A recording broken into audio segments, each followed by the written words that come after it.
Okay.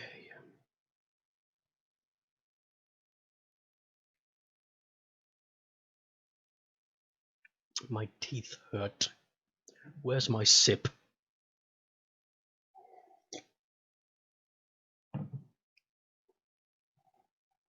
My dud.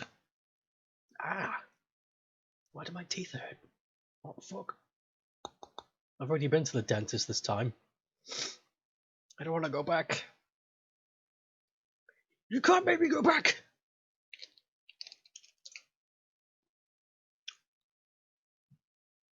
Maybe it's the weather.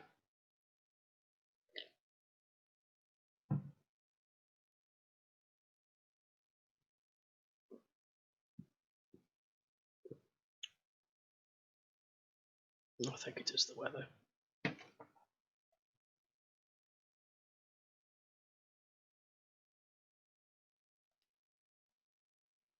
Oh, curses. Where be the mixer?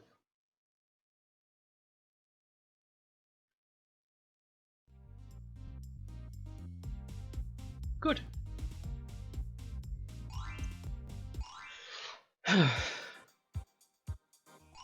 Let's go.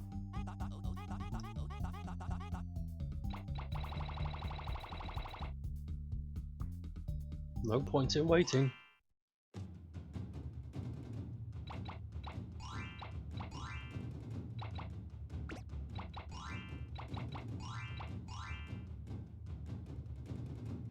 Oh, hold on a second. Yes, computer, I understand there is a performance issue. That is why I gave you an update last night. Don't tell me now there's a performance issue, Captain. Hey up. How you doing?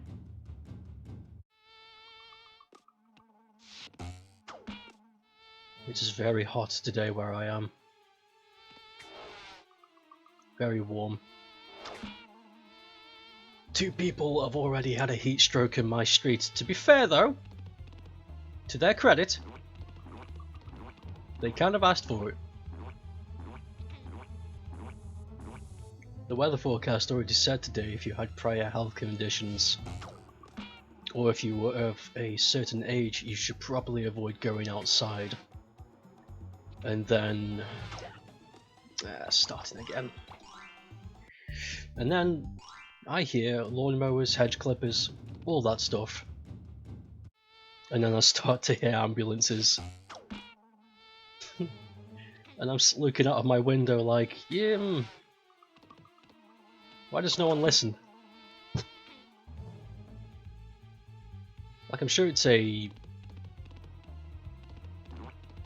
a natural selection sort of thing. But whatever. Chilly in your makeshift office. A makeshift office? Do tell.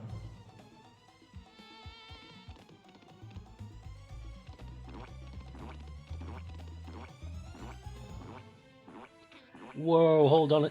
Is that another guy? Can you hear that? There's somebody else now doing garden work. You think they'd get the message after the second ambulance?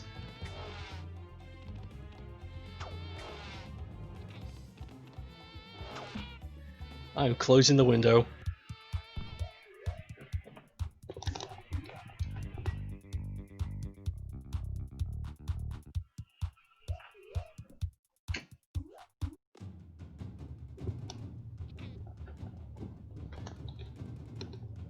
Goodness gracious me. There's people... Dan, I've lived here all my life though. People in the streets, they... not very nice. Working at home, usually a dinner room, storage room. Everyone wants an ambulance ride today. Well, if those 2 got it, I'll give myself heat stroke too. That'd be... Whatever. I don't have any sympathy for anybody living in the streets. From a very young age, they would harass me, my friends, my sister. Only when I turned to a certain age did they start treating me nice, and I think they only started doing that because they realised I was large enough to fight back. Everybody here can go fuck themselves.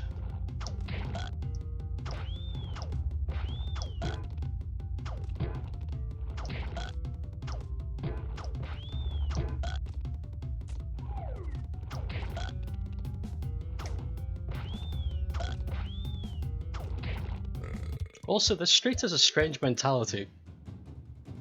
We all live in not slum homes, but fucking close. And they all seem to think they're middle class, buying greenhouses and sitting outside in strange dresses, joking about very bizarre things. It's really strange.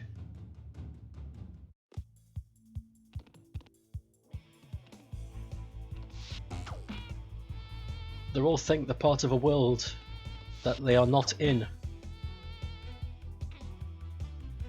Whatever helps, I guess.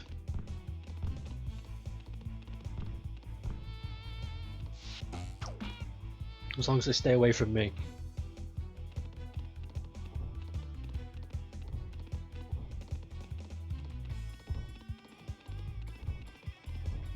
Hey Jess! No! Damn it, I shouldn't have looked at the chat. Strange dress is better than no dress. They normally wear no dress. Well, they used to. People around here used to be, you know, what you would consider, what was the nice way of putting this? The kind of people that would scream at mice. I don't know what that would mean. The kind of people that would chase a rat for having a particular crystal, if that makes sense. So what am I talking about? I'm just moaning. I'm having a moan because there's a bit of a heat wave today, and the television, the news, has told us to stay inside, don't do anything too strenuous outside, keep sunscreen on, and two people have started doing gardening work, and they have both collapsed under heat stroke and ambulances have taken them away. And just as I was telling that story, a third person has started doing the gardening now. And now, from that, I'm just complaining about the kind of people that live in my street and how little respect I have for them. Not just because of how they are now, but because of how they were to me when I was young growing up here.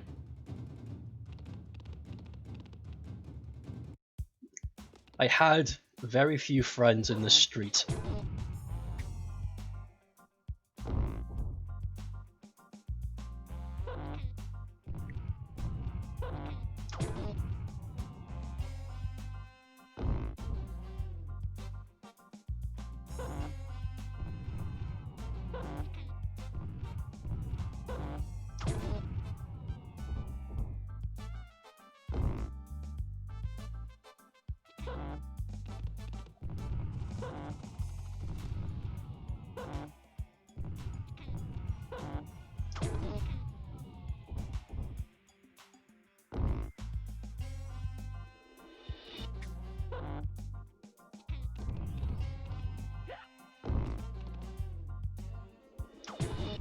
I think it's been too long since I've played this, so I've lost the knack a little.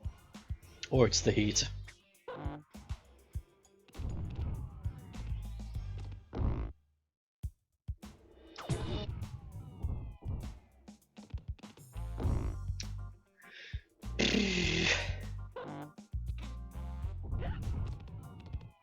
Yeah, something is definitely up with my gameplay.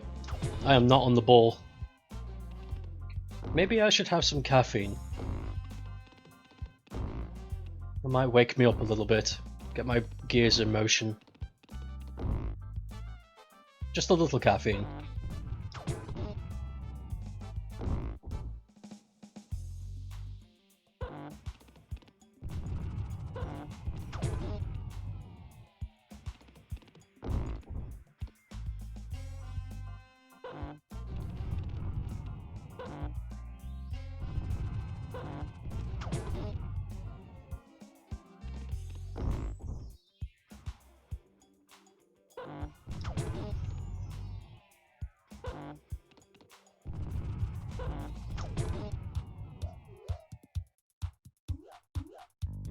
Oh yeah, I was gonna wait until the chat filled up with more people because I kind of want a lot of people's opinion on this.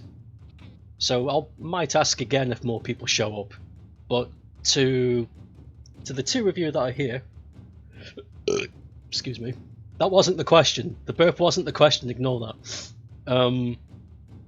Somebody told me that advertising my Twitch stream broadcasts via Twitter is inefficient, and the better alternative is to host a Discord server, invite people who are interested in streams, and host my Twitches via that. Now, it's not like it's a bad idea, it's a very good idea. But kinda want to talk about my history of Discord a little bit. I have had a lot of experiences with hosting servers, being in communication or a co-foundry with servers, and none of them have gone good. For both reasons of the public and the people I have chosen to share powers with. So it is a good idea, but unfortunately, I am slightly nervous of the prospect.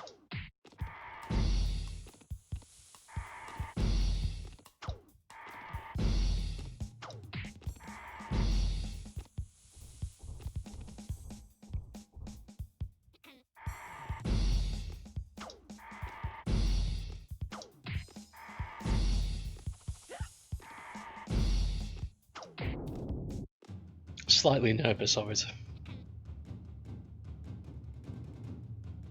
I would like to believe that hosting a Discord server relating to my brand and everything I do would be a good thing. But the bad part isn't what I'm expecting from people, because people be people, you can't control that.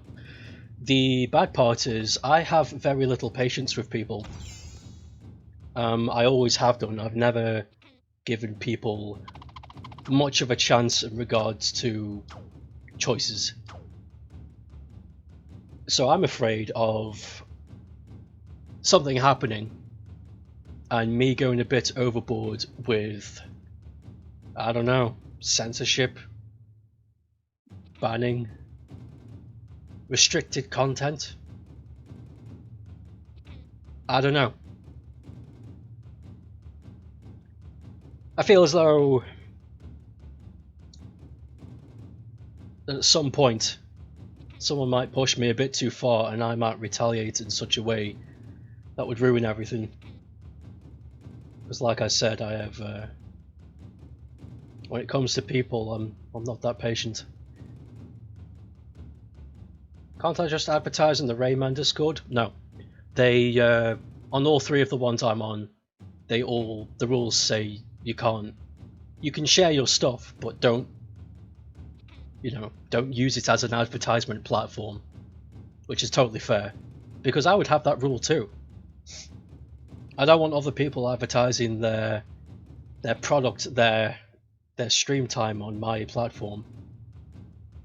It's like going into McDonald's with Burger King. It's kind of disrespectful.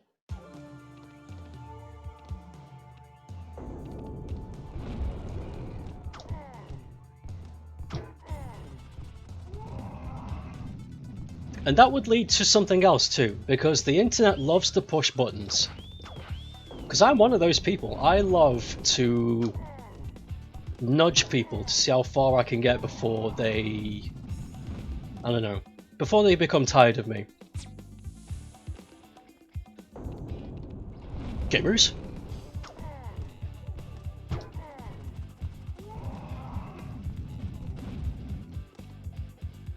No, you meant for my Rayman streams. Yeah, same answer.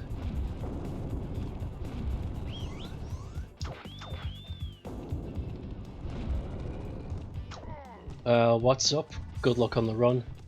What's up is I've been talking with somebody, and the talks of hosting a Discord server to advertise myself and everything I do, because Twitter, as I've been informed, is now becoming an inefficient platform due to its reputation. Which doesn't mean shit to me, because, you know, fads come and go. Eventually Discord will become the uncool place to be.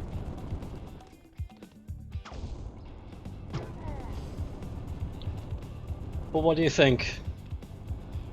Having a Discord server,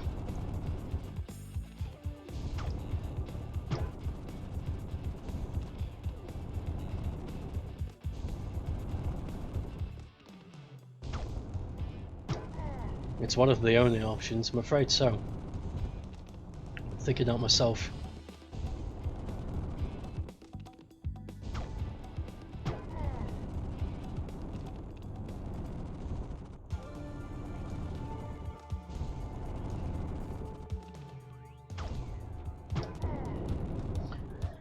Discords only attract a small portion of what the already established fan base.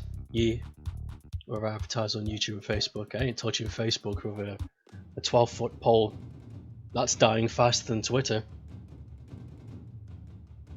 I advertise on YouTube by uploading these videos, and I share those videos once they're up by saying, like, if you missed this stream, you can watch it here because I downloaded it and re-uploaded it. I'm in a few Twitch streamer discords, and these people get like 10,000 viewers daily, and the discords have maybe 2,000 people. Yeah, I was thinking that. What is the percentage of actual people who would be dedicated to the Discord enough to actually warrant this creation, among other things?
It's good for interacting with small dedicated viewer base. Like at the moment, you ain't getting. I ain't getting 10,000 viewers. Gee, do you think? I don't know. I'm pretty close. Sorry, I had a meeting, so no idea what the question was. It's alright. I'll relay it once I'm done. Reading the Skigglybigs. I actually gotta go do some house chores, so be watching for a sec. I want you to do well, but if you complete the run, I'm gonna be... Alright, I'll take your word for it in your dyslexic fucking sentence just then. The question was about the Discord thing, whether or not I should start one. And we're just weighing up the pros and cons and whether or not it is a viable thing to do at the moment. Because right now, Yeah, I don't have that many people. And I'm not particularly up to anything that would interest people. I am making a game, but at the moment there's nothing to see. It is all engine work. There's no visuals. I'm currently using blocks to test the engine's capabilities. It's all numbers and shapes. There's none of this happening. So that's boring to show off. Nobody wants to see the technical side of things.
The second I started to explain, something else goes wrong.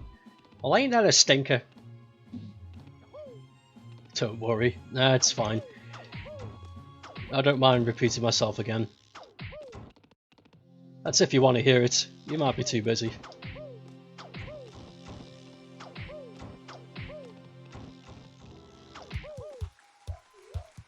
No! Also, I updated my computer last night and it's installed this new program that it won't let go. What's it called? Hover over this shit. Nahimic 2. It's supposed to be a sound quality improver. But! I've already installed a self-custom made sound quality improver and it's better than this shit and it won't uninstall. There seems to be some sort of, I don't know, thing keeping it there. It's pissing me off. I may have to go into safe mode and debug this thing. I'm not too busy. You don't need to repeat for my... Okay, I will repeat myself again, but shorthand. I feel like I should start a Discord server regarding me, my brand, everything I do, and the streams. I'm weighing up the pros and cons, and that's what we were talking about. That's the gist. That is the gistest of gist I can gist. God, I hope it hasn't gone off again, because that would just be typical. That would just be typical. Welcome to Temple Ticklies. Question. Would you visit a restaurant called Temple Ticklies?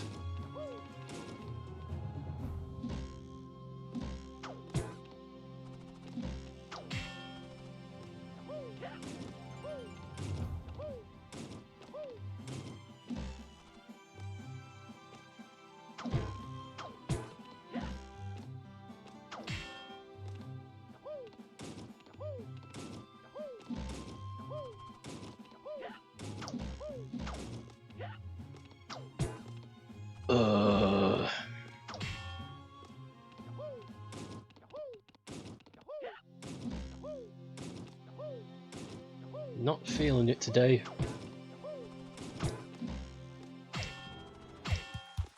What?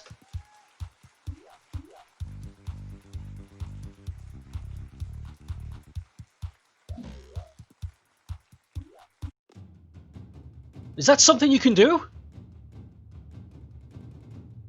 Is that something I could have always done? Oh, this changes everything.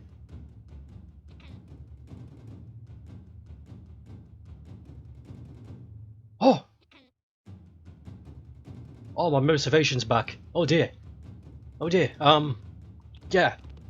Keep going.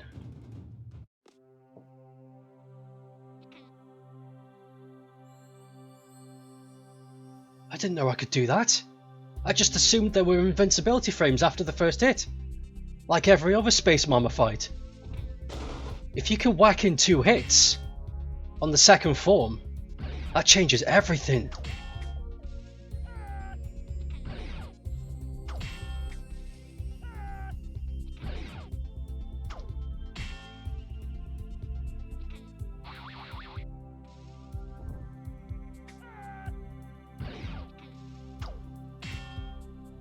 I think I've been a little bit too careless this run, but had to did a I think I may have accidentally stumbled across a better way to defeat the second form of Space Mama, the Greek thing, the Greek fight with the horses and soldiers.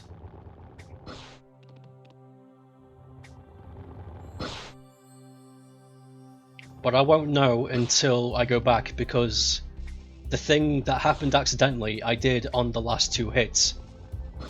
So I won't know if it's something you can do at any time, or something you can only do on the last phase.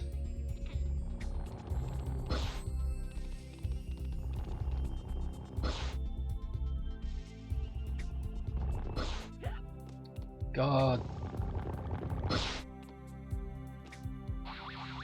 I'm not doing too well this round.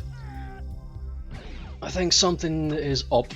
Either it's been too long since I've played this, or the conditions of today are messing with me. Maybe I'm dehydrated. It is pretty warm today. Yeah, hold on. I'm gonna down this skull glass and see how well I do.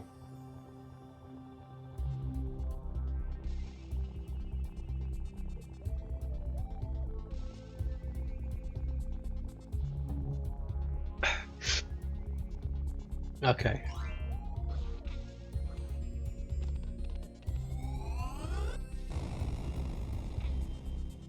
Bing!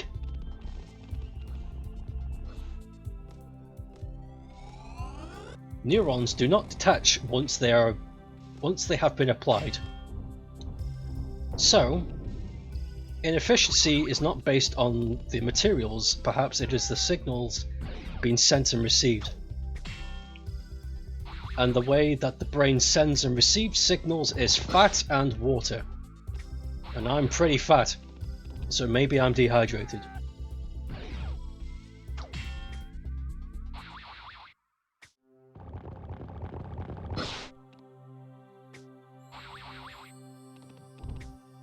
Oh, and sugar. But sugar is not a main component of receiving and sending signals, it is simply something that speeds things up.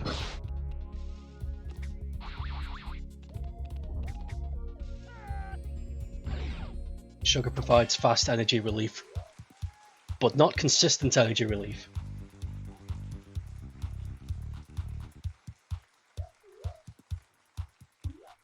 Sugar's more like a boost rather than something you can rely on. Like a potato. If you eat a potato, you're good for like a day. Carbohydrates have got loads of energy in them. Too many if you ask me. Once the carbohydrates realise how much potential they have as an independent source, they'll riot and start a union. There'll be potato riots. Bread riots? What else is a carbohydrate? Wheat? Barley? I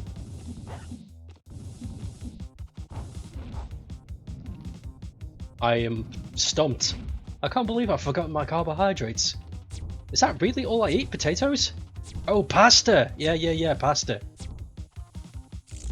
Pasta protests. The pasta protests of 2020.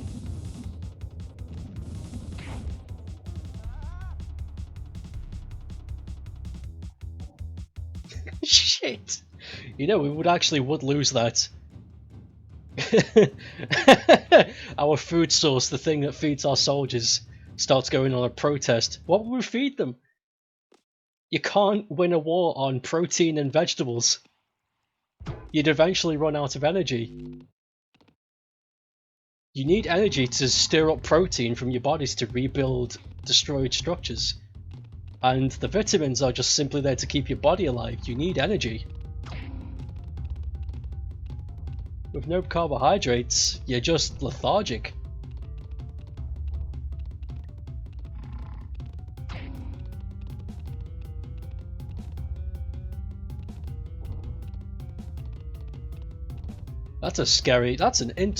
That's something I want to do. That'd be a fun game to make. The pasta protests.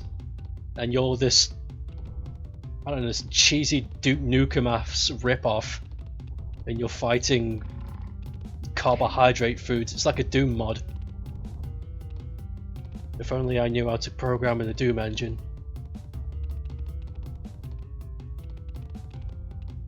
That would be fun.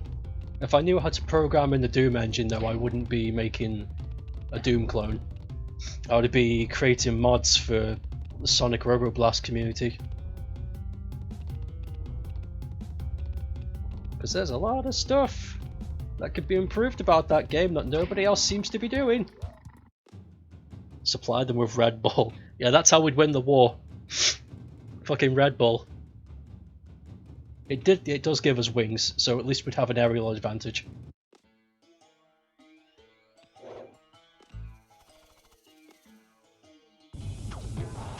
You know, I thought when it said it gives you wings, I thought that was a joke. I was just like, oh yeah, because, you know, gives you wings. It's like you're full of energy, you know, you're flying. I get it. And then I actually had a cannon, I started to grow wings and I freaked the fuck out. Like I panicked, really panicked. They had to hold me down and everything.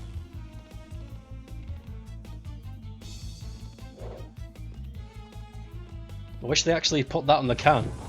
Because I know they advertised it, but it was like a joke, I don't know, it just didn't seem real.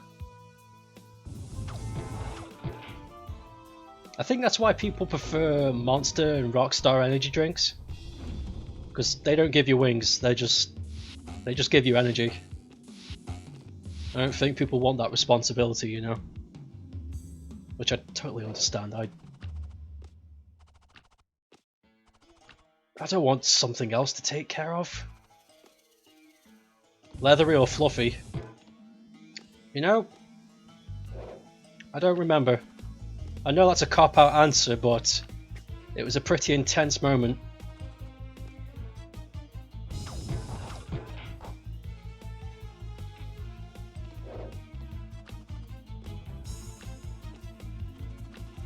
I'd like to believe they were fluffy, if I had a choice. But knowing how humans work, they were probably gross-ass bat wings. But the Red Bull did advertise that you get fluffy wings. So maybe they were. Like I said, I don't know. I was in a co-op, I was panicking. I didn't know what was happening. I just wanted to go home.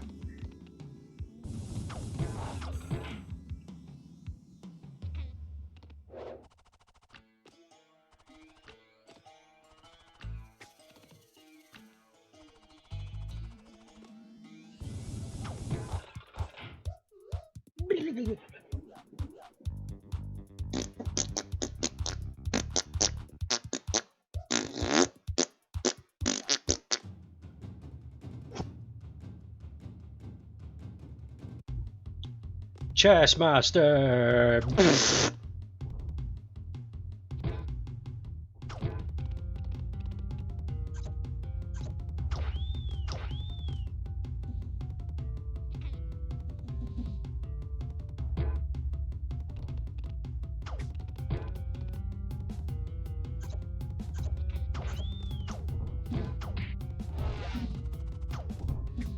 Things are going wrong.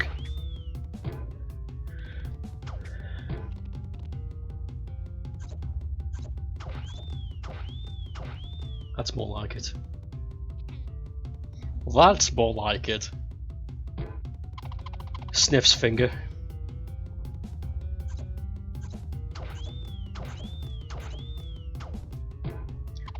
Also, that's a question. Why did early Sonic the Hedgehog always sniff his finger?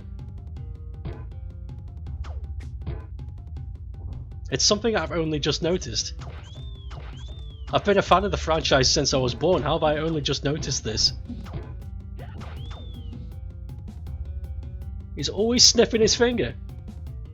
In the box art, in the animations, everything. He's always sniffing his finger. What's so damn interesting about that finger that must be sniffed?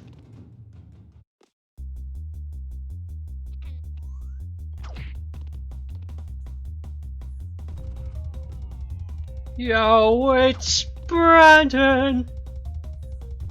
Brandon, have you noticed how early Sonic the Hedgehog was always sniffing his finger? I've only just clocked.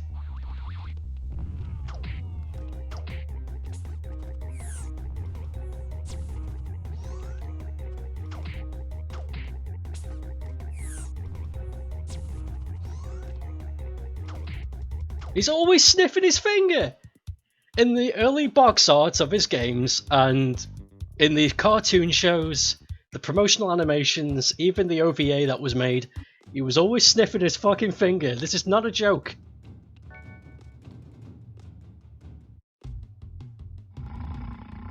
Is he like, okay, to even illustrate my point even further, he even does it in the Sonic Mania Adventures that was made by Tyson Hees. And that was based on classic Sonic, and even he is sniffing his finger in that animation. What is weird? Why is he sniffing his finger? I don't want that to be a trait associated with the fucking rat.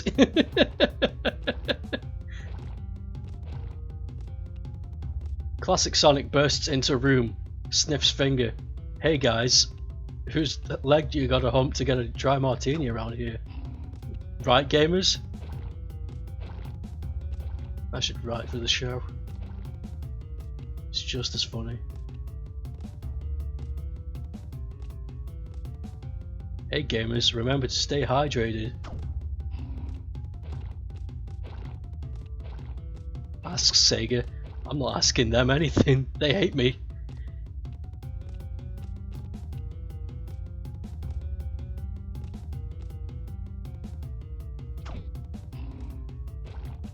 Sega used to like me, back when it was under different management, back in 2013, but from 15 onwards it went under new management and we were under a completely different relationship, and I was like, okay, they don't like me anymore.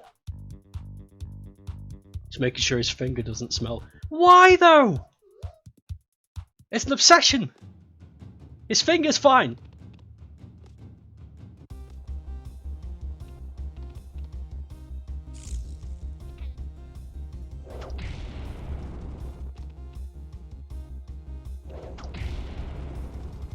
A list of Sonic's catchphrases. Chili dogs. Gotta go fast. Sniff finger.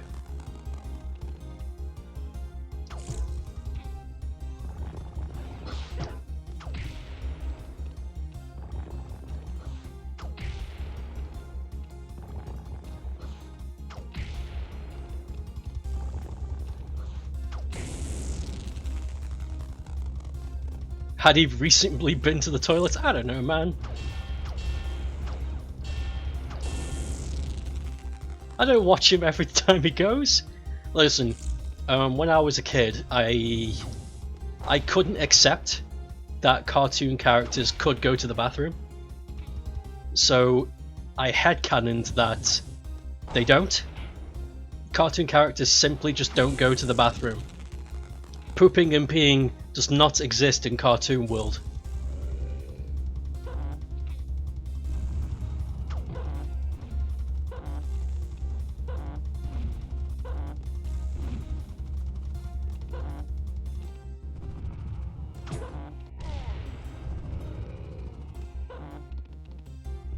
I don't know how young I was when I decided that rule is the rule, but I was young enough to not be thinking that sort of stuff.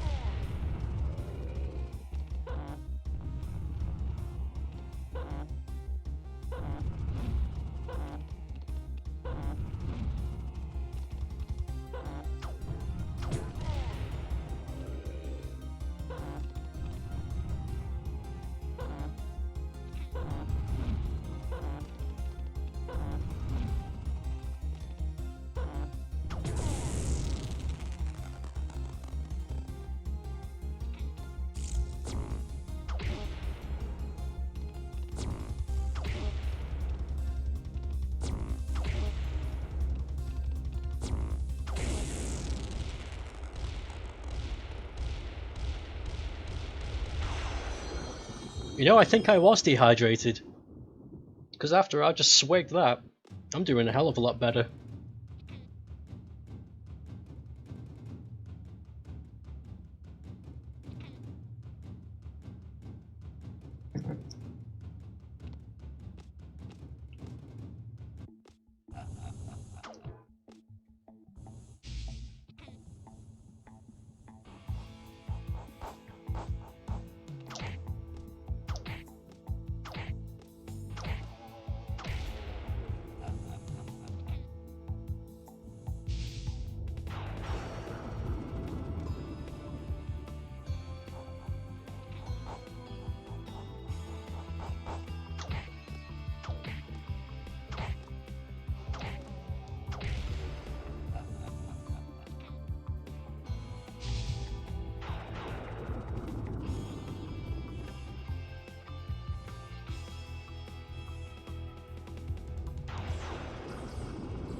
Ah!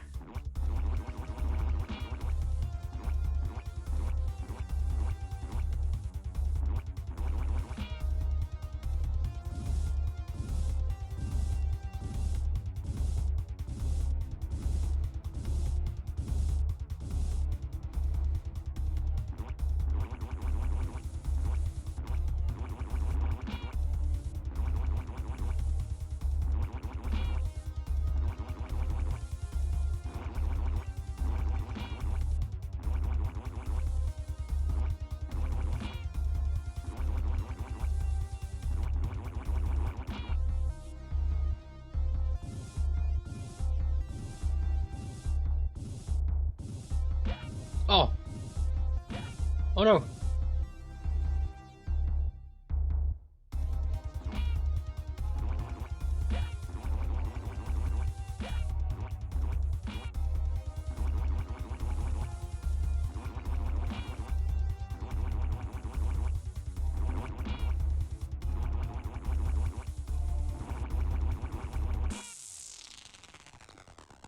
good!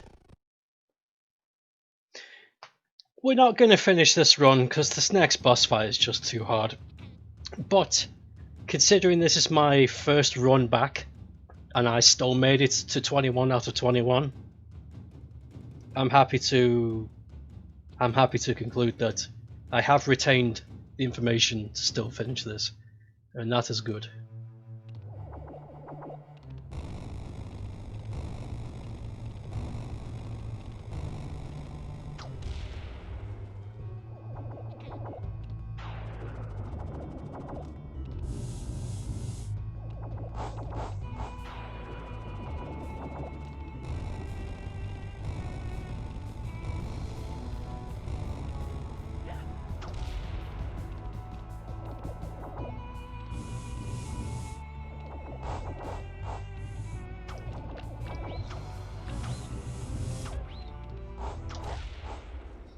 Yeah, didn't think so.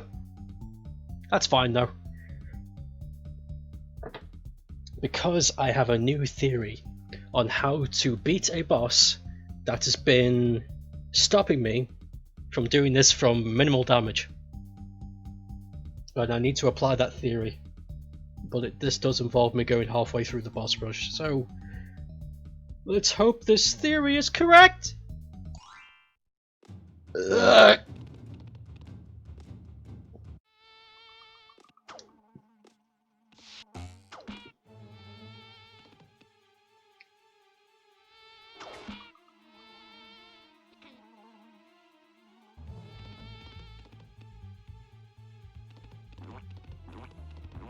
Also, it seems on average, a run for me does indeed take roughly 40 minutes. Good to know, gamers. Gives me an estimate of how many of these I can do before I wrap things up. Roughly 3. No pressure.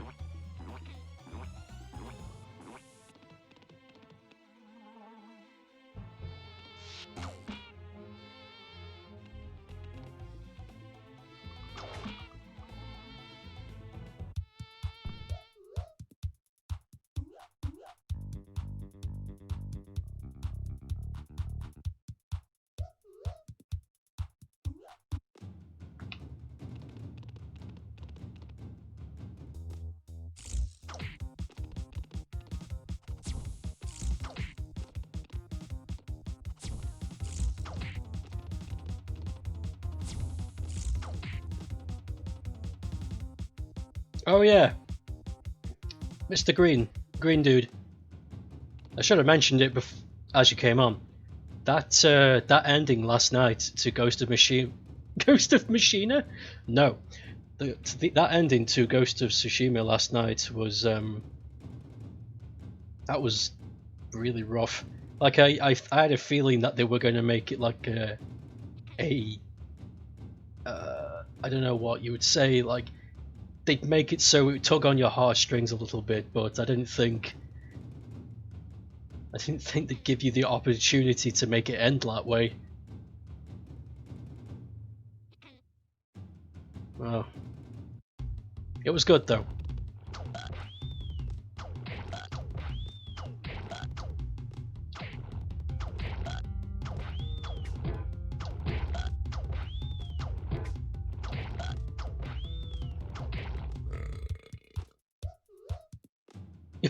I know, right?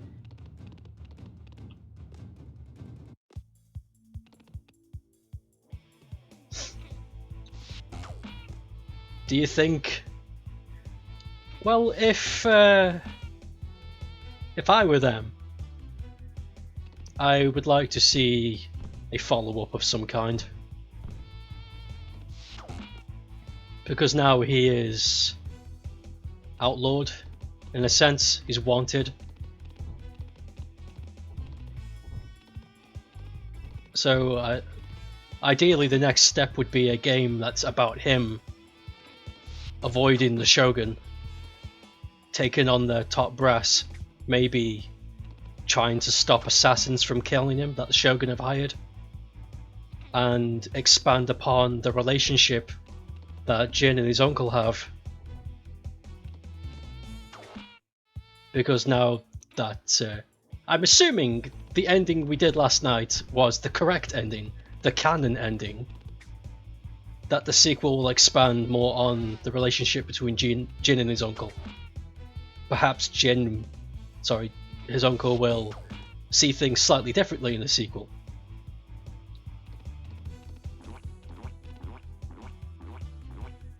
Perhaps it'll get even more political. Maybe there'll be a power imbalance within the Shogun, and part of your adventure will be rooting that out. I don't know. There's lots of possibilities, lots of ways they could take it, and I would be excited to see a follow-up.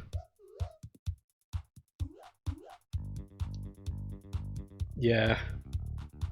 Everything about that last moment was choreographed beautifully.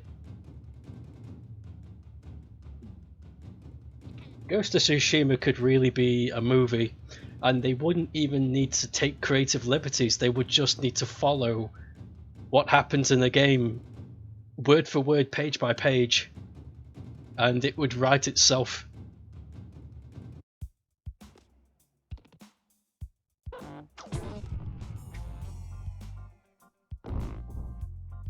So unexpected. So unexpected. Like, I knew Ghost of Tsushima was going to be good. I didn't have any doubts that it was going to be a good game. But I was shocked that the level of quality that went in. It's like, wow, people can still make games. You could have fooled me. So there are people that still have imagination.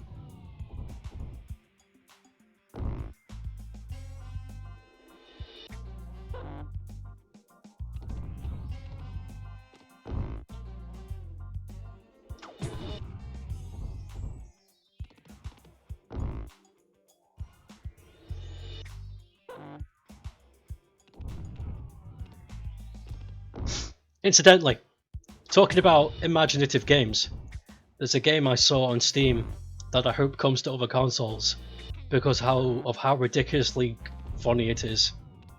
It's a game about small birds, tiny birds, on tech decks, skateboarding. So it's Tony Hawk, but with finches and budgies and shit. And it made me laugh. I want it. When the game comes out, I want it.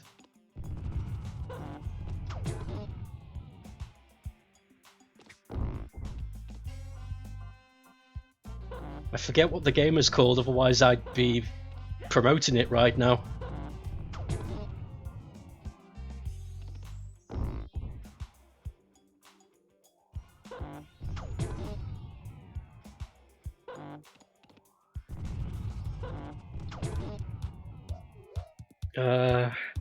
I think they might do that pirate game next.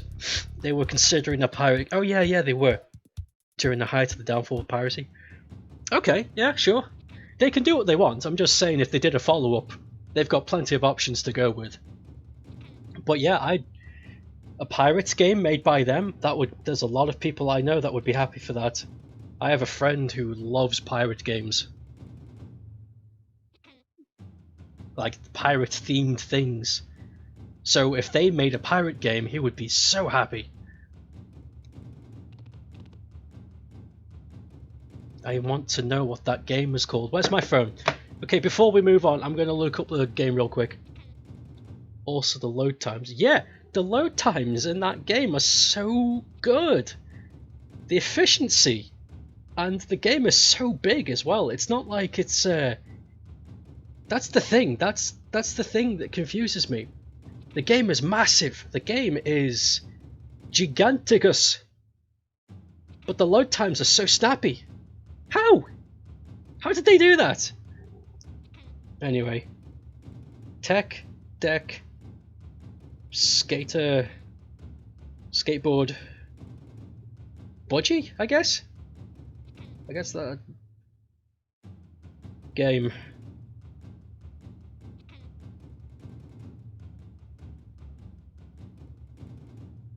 Is that it?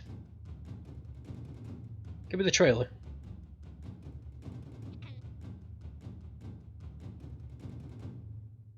Ah, it's called Skatebird. Where's the thing?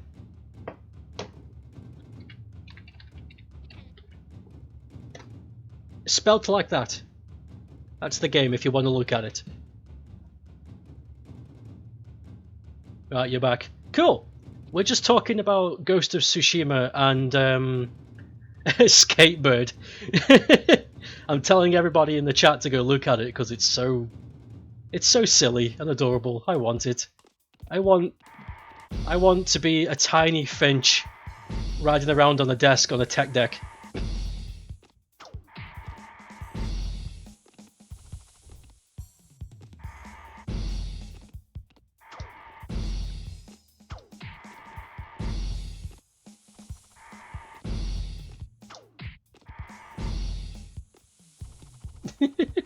Two of my favorite things. It's so cute.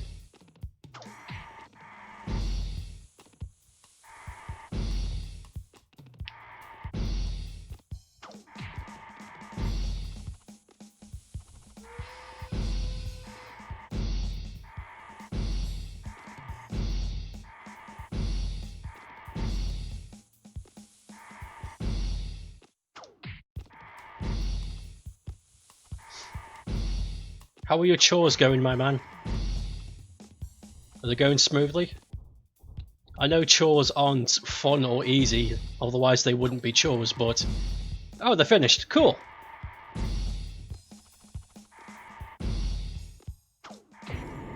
Wasn't too difficult. Good. I'm glad to see.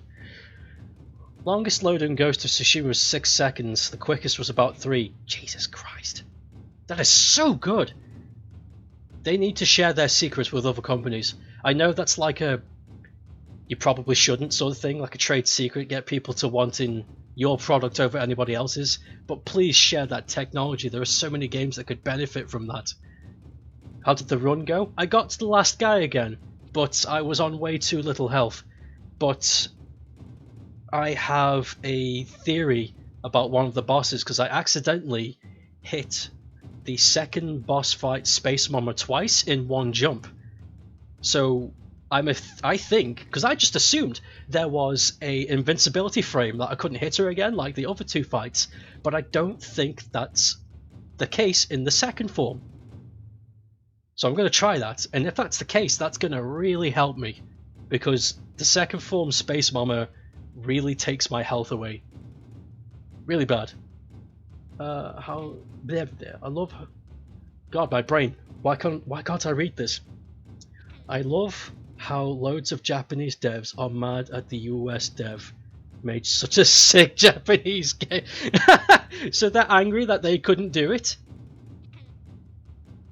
Well, believe it or not, Japan, the West can make video games. It's very rare. It's not often seen, but white people can make video games. We've seen it happen before.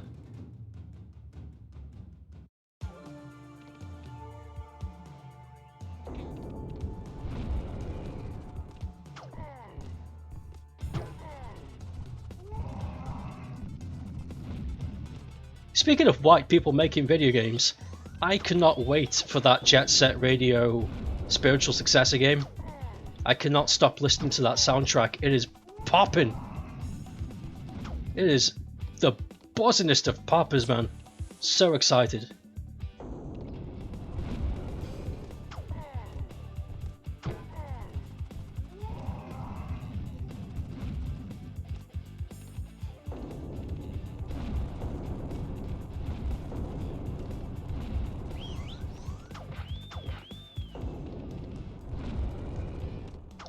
Oh no! There we go.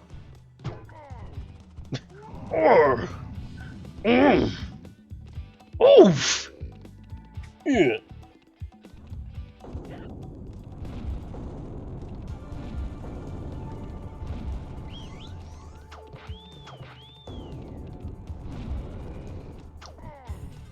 I want that as a text message. I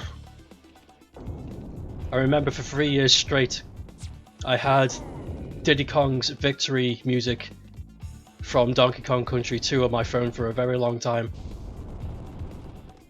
And it always managed to crack a smile amongst the group.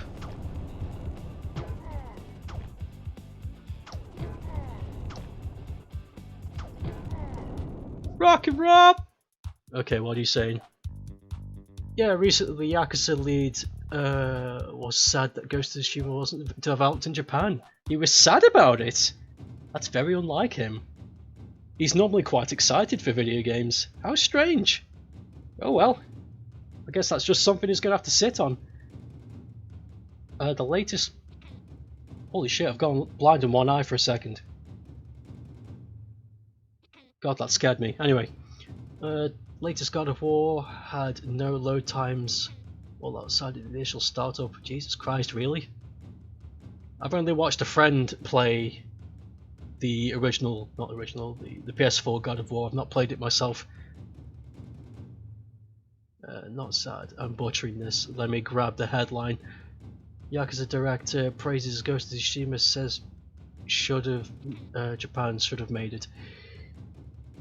She would have had lots of games, but there's a talk that Japan is going against this Japanese shareholder thing.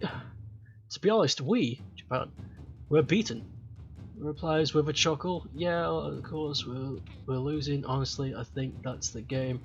No, the main Japan, but he continued. You could tell that the developer did a massive amounts of research. Well, that's good, as long as we're all on the same page.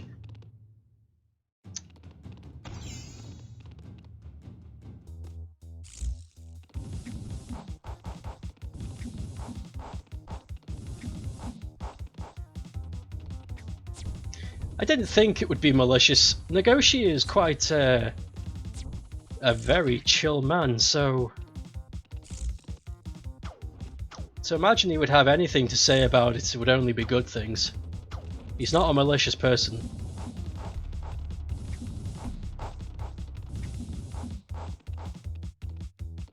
Even though he looks gangster as fuck. Have you seen photographs of him? That son of a bitch is bronzed, he's got a ring collection, he's got a big ass leather jacket, he is pimped. He looks like he'll fucking destroy your house and take your wife, but he won't. He's a nice man.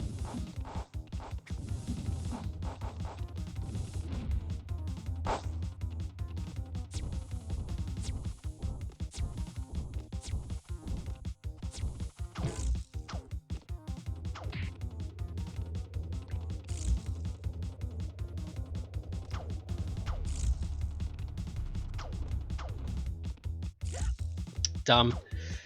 That was wrong.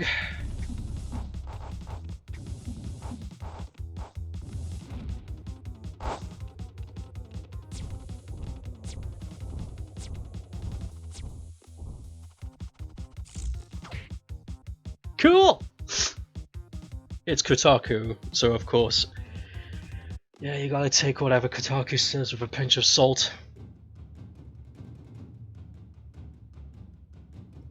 What is with these big game journalist companies?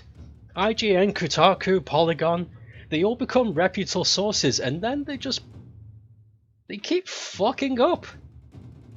Like, not even little fuck ups either, not stuff that's just like, oh okay, never mind. It's all huge fuck ups. Stuff that can't be ignored.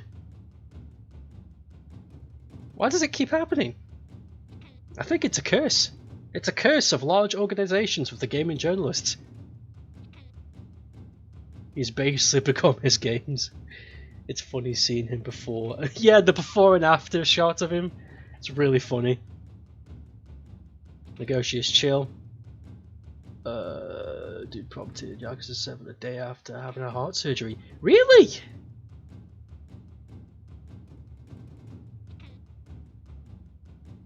I know we made Monkey Ball.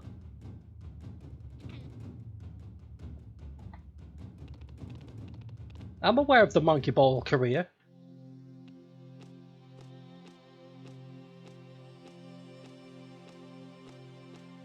He also had a hand in some of the racing games too. I think that was his start.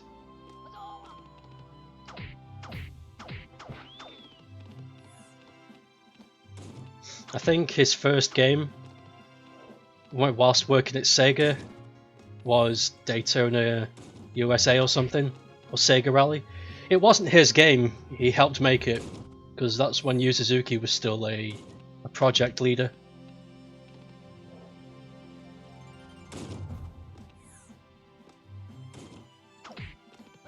Oh, he was the lead on it. Okay, cool.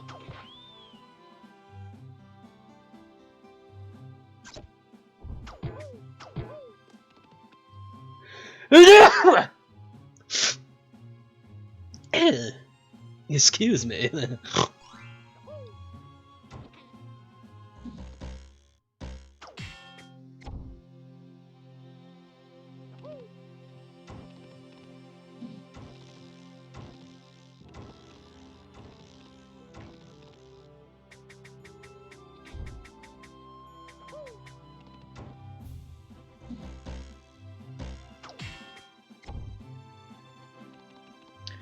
Yeah, I'd like to play a lot of Soggy, the Soggy Sega games.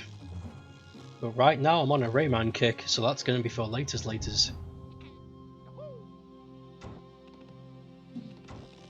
I've got a whole... Hello, who's... Oh! That was probably the most cartoony sneeze I've ever had. Rock and roll. Yeah, I've got an entire hard drive on my computer. I think it's a 400 gigabyte hard drive, and it's just filled with ROMs. ROMs and ISOs. So I am not short of playing anything anytime soon.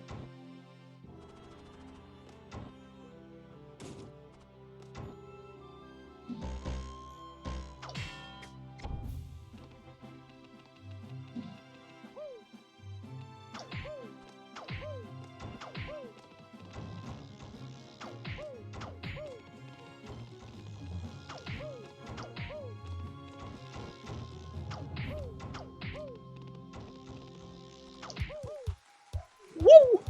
Okay, let's see if this theory is correct.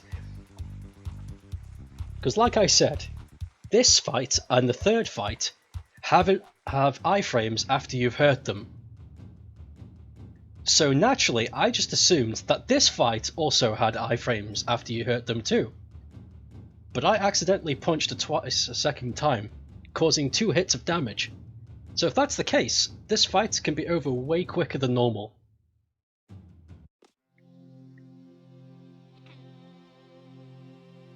And I want to see if Bubble and Squee can help me pee.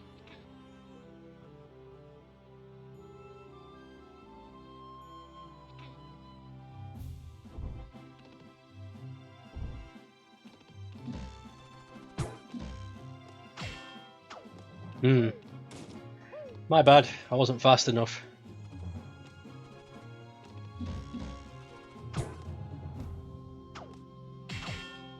Oh ho!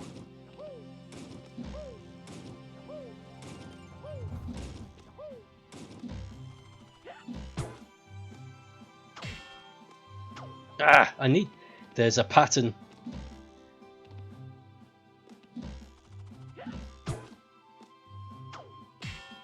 There's a pattern to be had. And his name is Brad.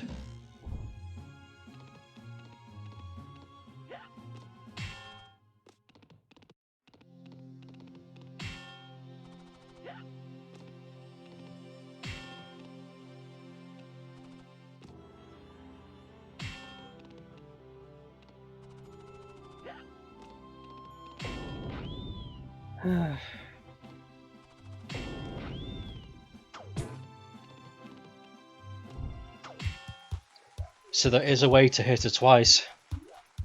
Perhaps punch on the way up and punch on the way down, but I have to be close.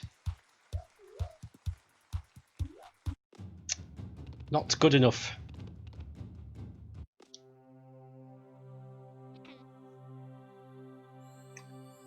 But the theory is there. The practicality exists.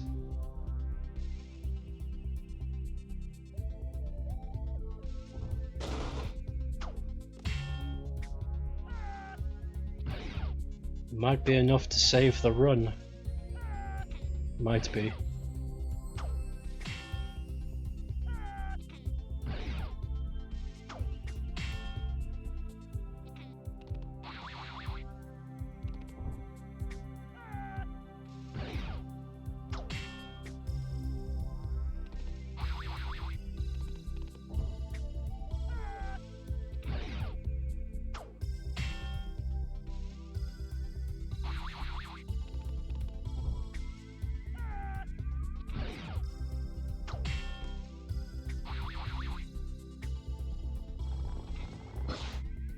And then you're gonna do the 3.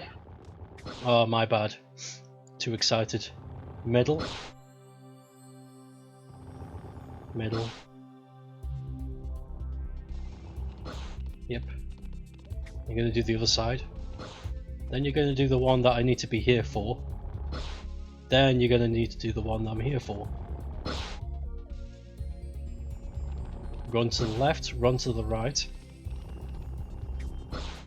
And then duck down, jump. Ah!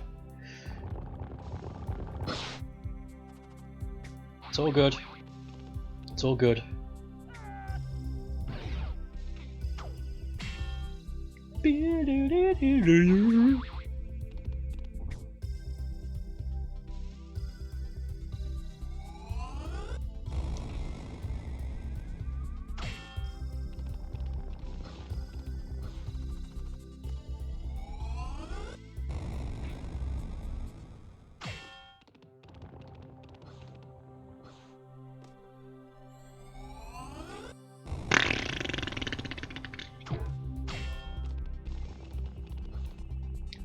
Have you seen that video where they throw a brick into the washing machine whilst it's still on, and it disconnects from the wall but doesn't turn off, and it destroys the house? It's the funniest shit I've ever seen in my life. It's not funny for them because their entire house is destroyed, but to see the washing machine take on a life of its own and take vengeance on its owners is really funny to me. Really, really funny.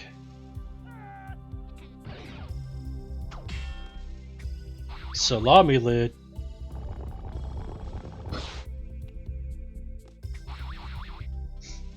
Oh yeah, we got a massive chalkboard at home just for messages and stuff that we tell each other, and I bought myself a coloured chalk set, mostly reds and pinks, and I've made a giant salami lid sign on the chalkboard. And my dad was fucking really pissed, and he didn't understand what was going on. Wonder if I'm gonna have a boulder drop on my head and tie later. Let me think. Where are you now? You've just done the river tie.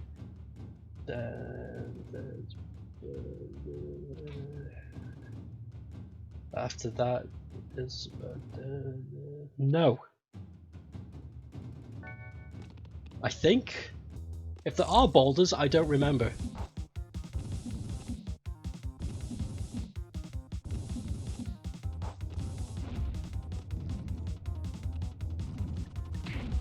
That was a good clip.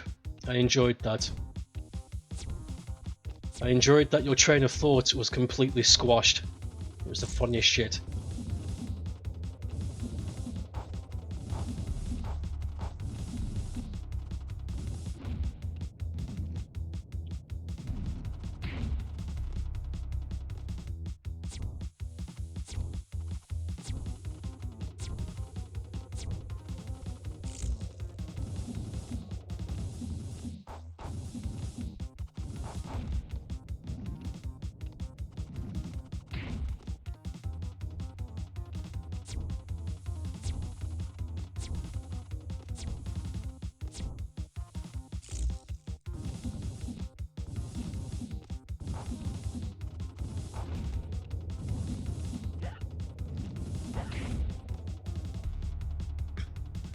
Something I'm gonna drop on Ty's head, though, that's for sure. Something is gonna drop on his head.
Rock and roll! McDonald's!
Cool.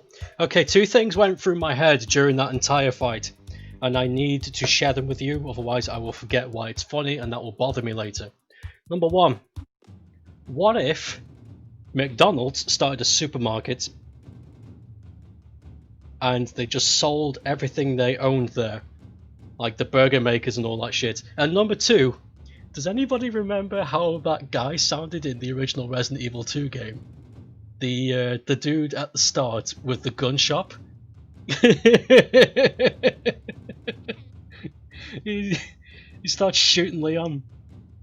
He's got his gun out and he's like, "Oh, sorry about that." Why did he sound like that? Like, I know voice acting wasn't good, but why? Nobody normally sounds like that. Ugh. I don't know, it made me chuckle. What are you doing? Sorry about that.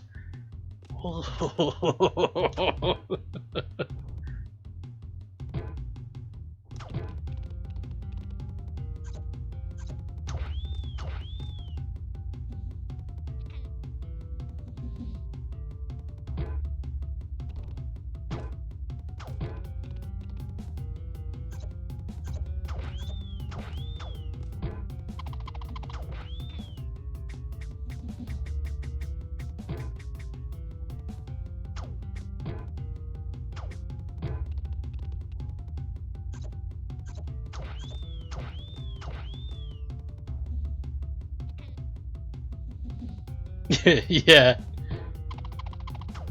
I know they gave those characters new purpose in the remake, but I really do enjoy those lines. I really do enjoy them. They make me funny! They make me do funny whoop!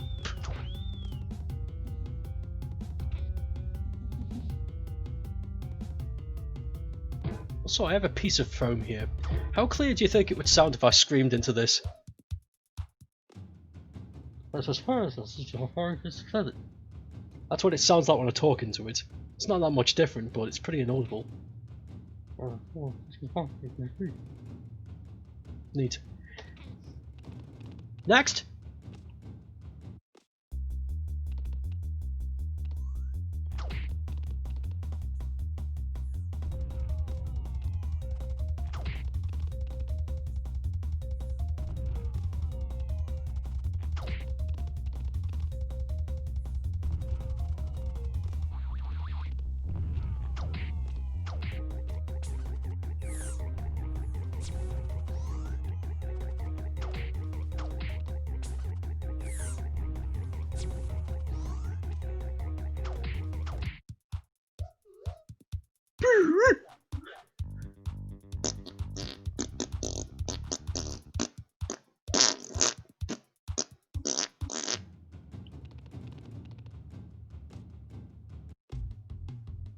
It's chocolate, boy!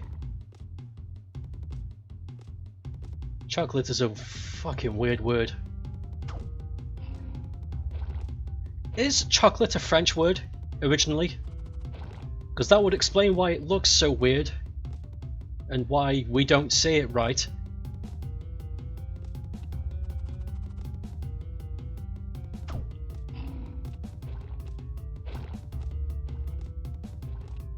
Because it is spelled chocolate, but that's kind of ass, if you think about it. So that's why I ask if it's a French word, because it would be chocolate or chocolate, which sounds better and more elegant than the shit that we come up with. So I'm asking, is it another stolen French word? Or Italian? Yeah, it's something. It's another stolen word we've gone and just like, that doesn't sound British enough. I say chocolate. Fuck it out, pal. Get a load of this brown shit. Get it down, you lad.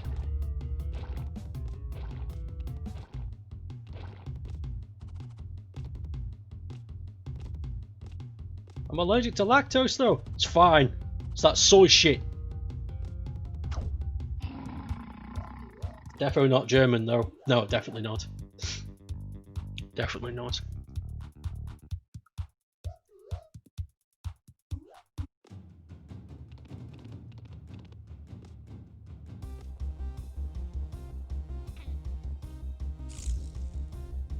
It might be Swiss.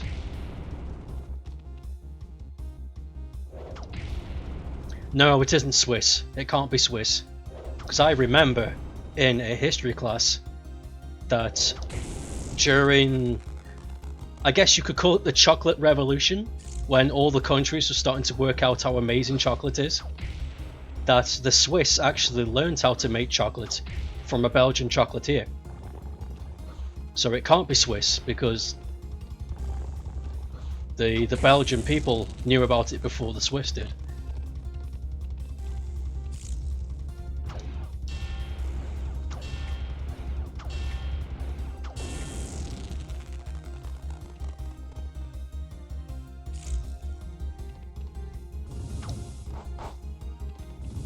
Google says what? Could you please look into it some more? Because that's confused me. No! No! I'm a fool! I let the chocolate confusion get to me.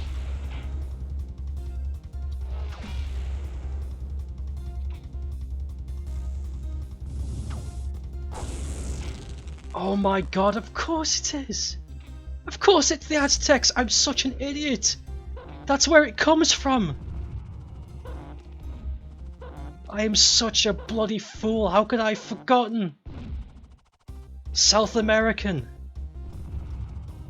That's where the chocolate bean comes from! Oh! Well, don't I feel like a damn fool today?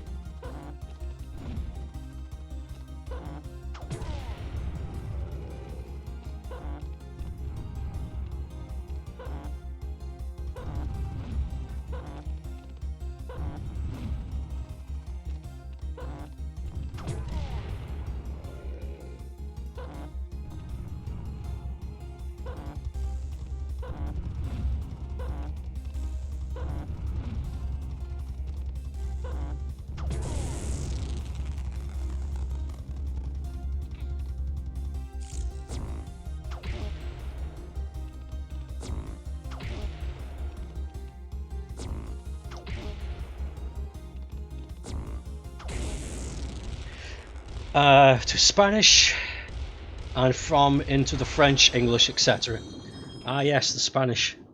I forgot about that. The Spanish colonized the south, whilst we were farting around trying to get our prisoners back that were starting a new country. Yes. It's all coming back to me now.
head there! I managed to do the Mr. Dark fight without getting hit. That was a hitless run. That's a first.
Guys, this is looking really good.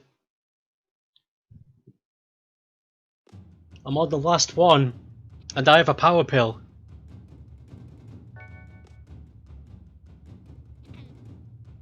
I think this is it. I just gotta hold on.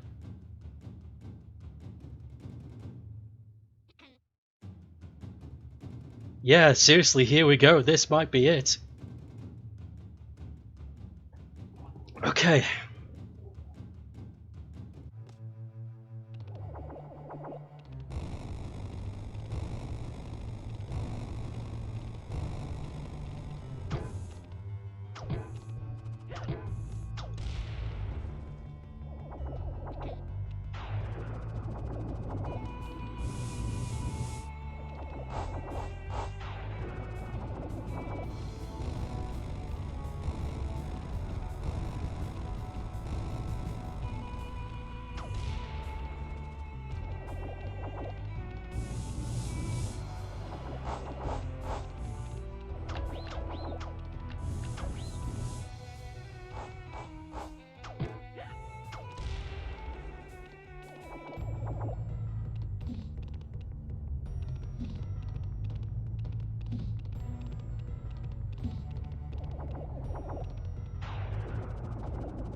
Yow!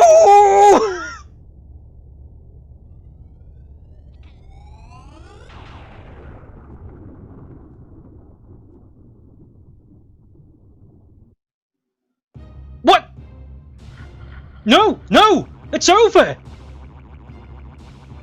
What is this? Oh my god, this music!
Ah!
Yeah?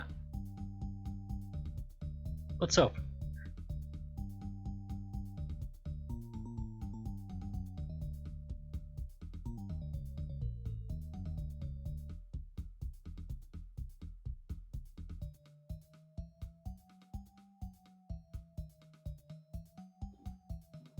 Now what?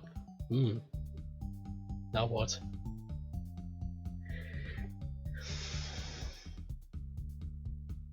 There's still time.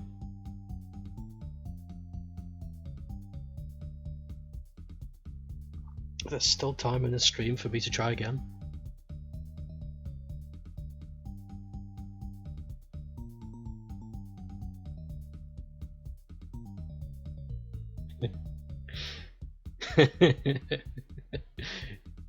Okay. Okay, yeah, one more go. I want to use the bathroom though. Because the adrenaline I got from that last fight has caused a chemical reaction. Be right back.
Okay.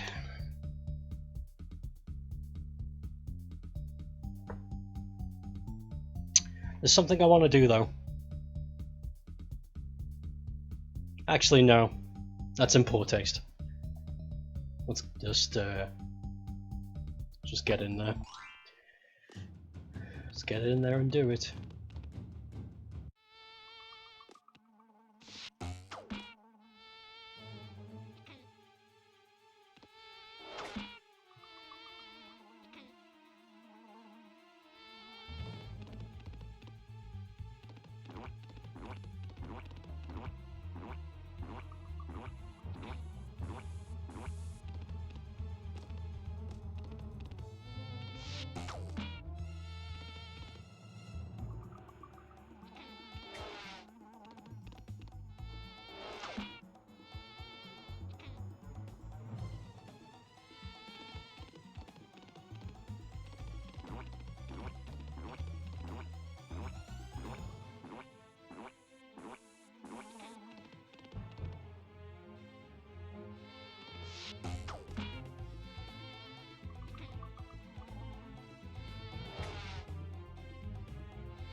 Be with you in a sec.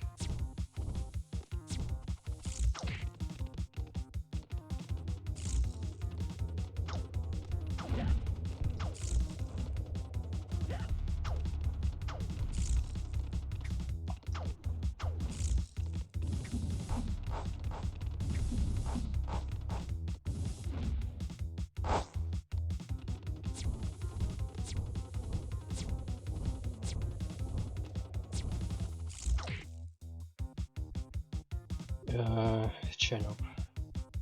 Did I watch that? Oh yeah, I did. Yes. Yeah, I liked it a lot. It was interesting to see that side of Yu Suzuki, honestly. In the most professional way he could. It was a very interesting way for him to vent. A really nice breakdown on everything, but also you can just see as it was more of a, I don't know, it was kind of like a diary almost. It's like, dear diary, shit should have gone better. Oh well. As much as Yu Suzuki has done for Sega, he is definitely the most unlucky staff member out of the big boys. All the others got to do really interesting things, and he was always stuck doing the really hard stuff. To be fair though, it's not like we should feel bad for him. He was, they were all his ideas. He was just always aiming too high.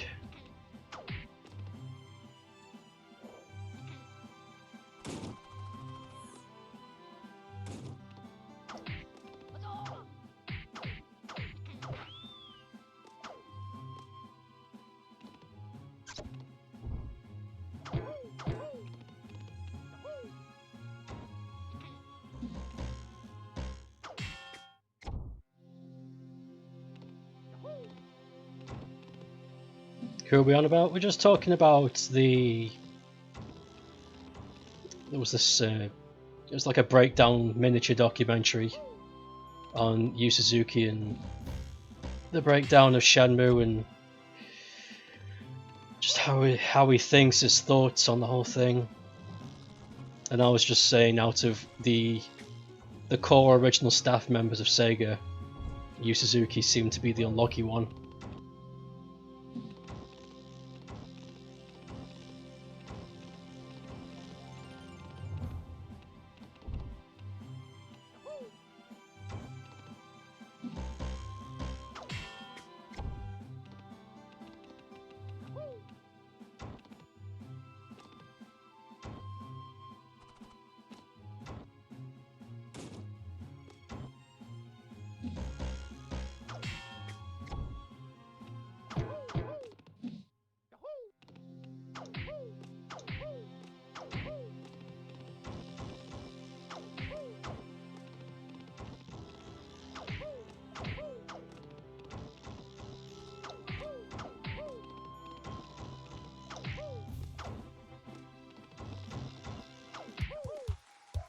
Him, Yuji Naka, later especially on. Yeah, Yuji had a right to be the way he was though, because he was right. When he left, his statement to the media was, if I'd have stayed there, all they would have had me do was make Sonic games. And he was right. He was absolutely right, and Yuji had other aspirations. Both him and Nato Oshima, they both wanted to make other things besides Sonic.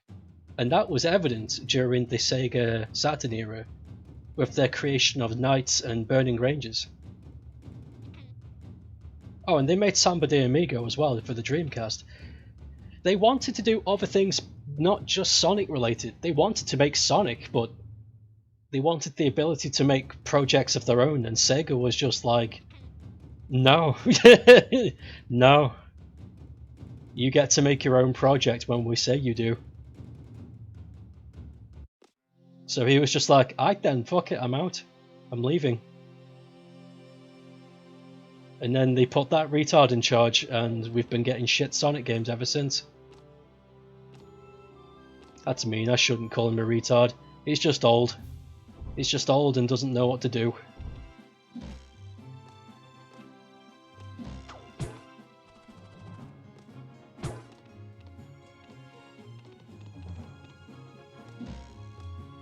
Oh yeah, you also made Billy Hatcher.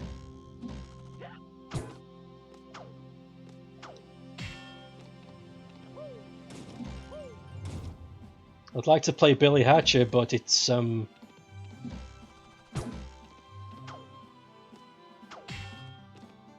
tough. It's a hard game. The controls have not aged well.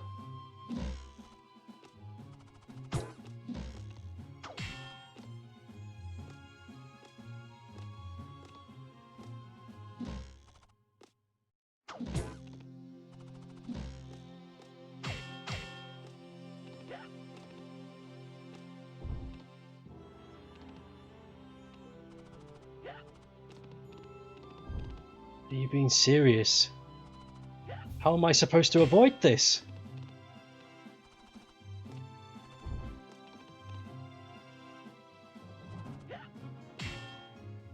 I can't stop that. Look at this, I'm given no margin for error here.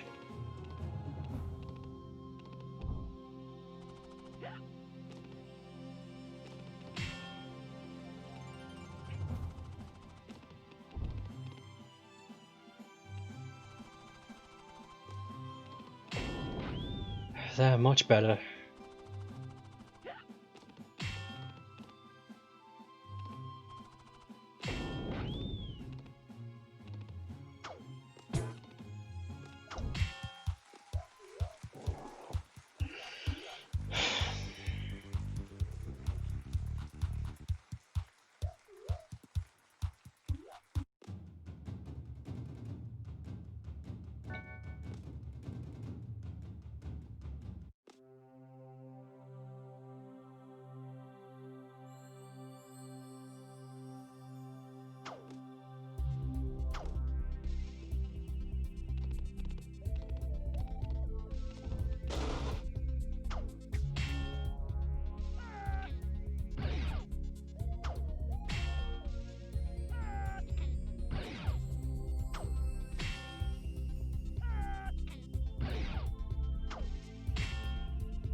Did Yuji Naka make Skies of Arcadia? No. That was made by a completely different company. They were called Clockwork Entertainment at the time.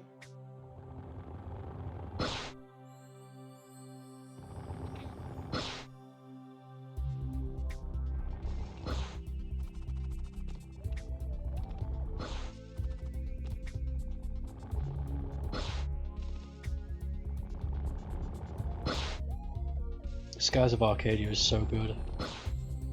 It's one of my favourite RPGs ever.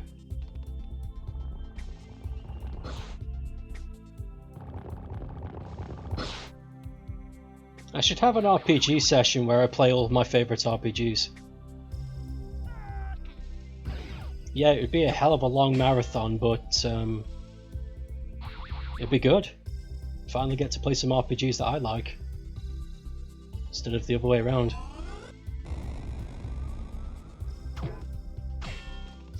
That isn't a stab at Persona 5, by the way, Sneaky. I want to play Persona 5, but things are just not going our way.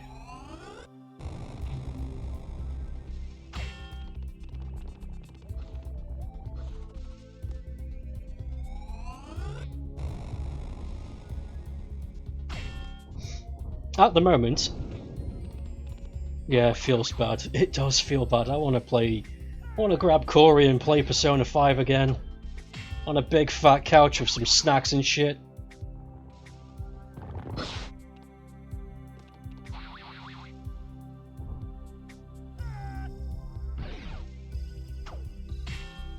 At the moment though, the RPGs I can play on stream, and that are my favourites, are Phantasy Star 4, Skies of Arcadia, and we might as well play Skies of Arcadia Legend. Or should we?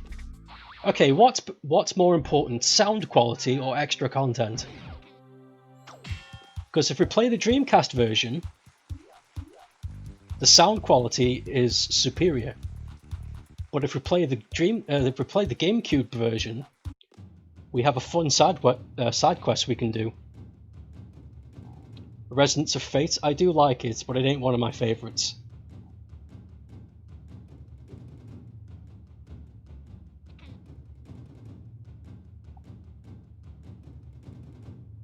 It's like the Shining franchise of RPGs. I like them, but none of them have scratched that itch. Two of them, there's two more. They're actually Nintendo. Mario and Luigi Superstar Saga for the Game Boy Advance. I fucking love that game. And I think finally playing Pokemon Black and White 2 on here would be good, because that is my favourite.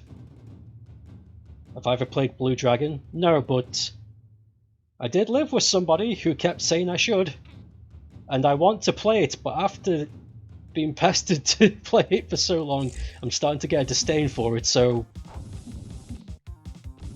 can people stop asking me to play fucking Blue Dragon, please? I'm sure it's great, but no one will shut up about it, and I want to get round to it at my own pace.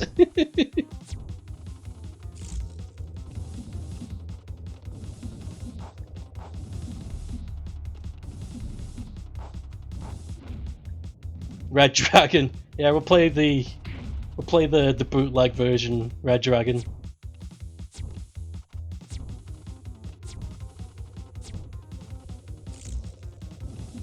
At the moment, those are the only RPGs off the top of my head that I'm like, yeah, I could put them as my favourite.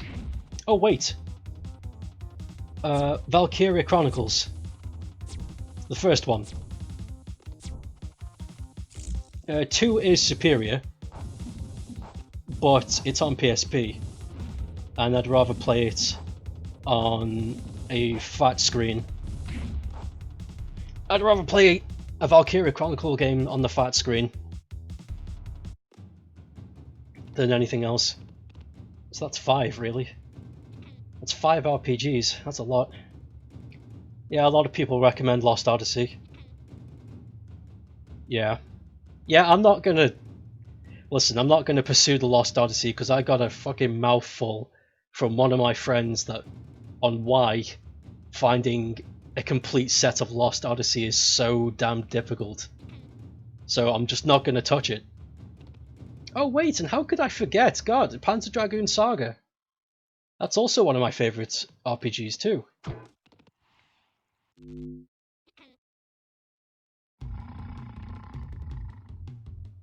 And I can actually play that. I own it.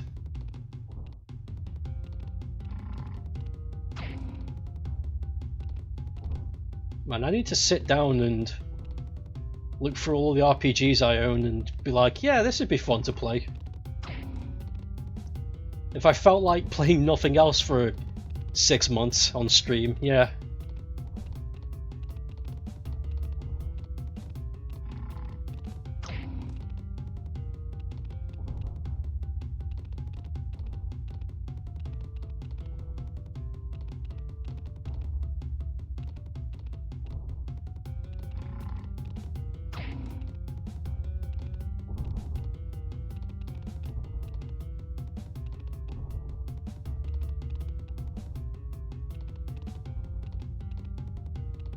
There's a downside to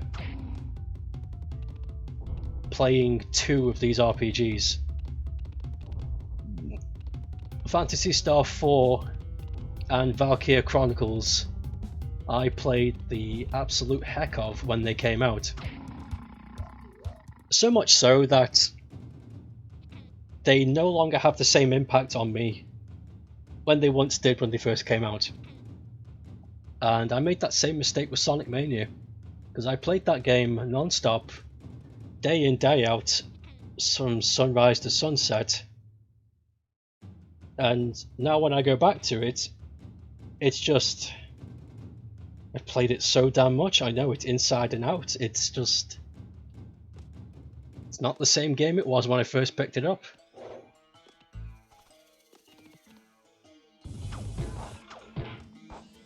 If that makes any sense.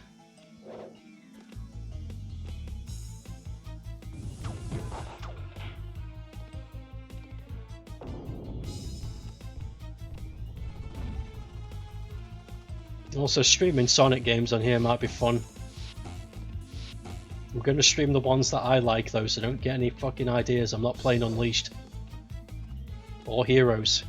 Or Adventure 2. Or 06. Or Lost World.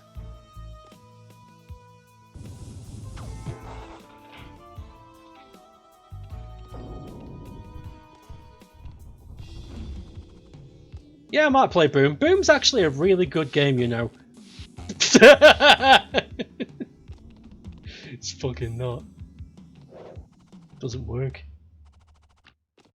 It doesn't work. It's not a functioning product. Even the update they patched for it, the game was still fucking broken.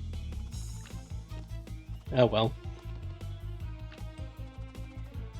I'm kinda glad it happened though, because it scared Sega so much away from another rebranding that they have not thought about it since.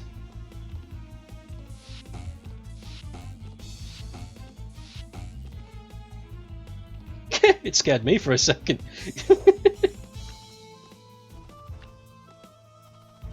The most poorly rated Sonic game of all time, and the most poorly sold of all time. Sold less than 200,000 copies. And that's a Sonic game.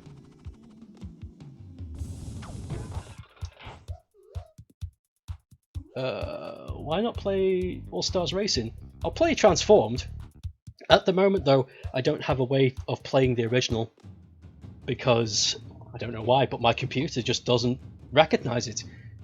I've tried troubleshooting the problem, and I've tried contacting people who play the game often to get an idea of what's going on.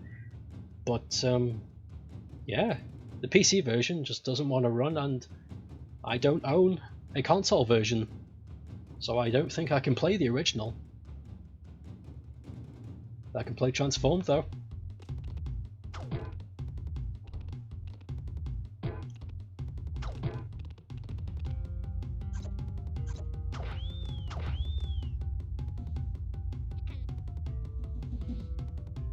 I'll play Adventure 1, yeah, definitely.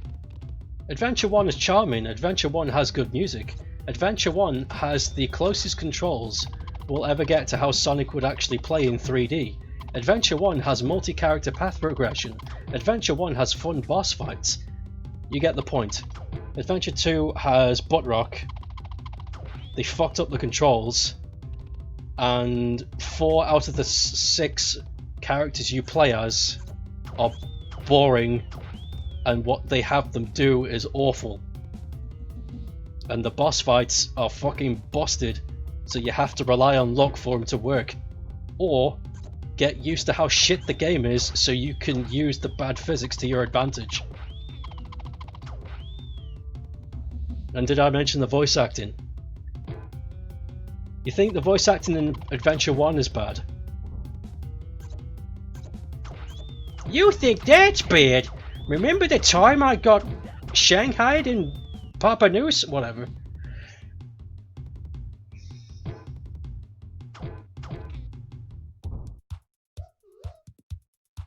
I don't understand.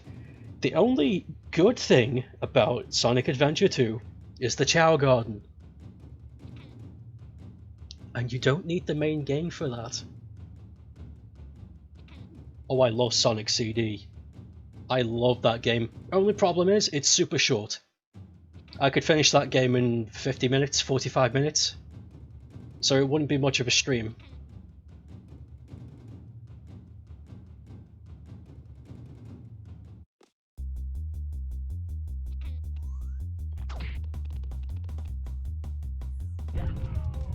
Oh, I wasn't concentrating. What am I doing?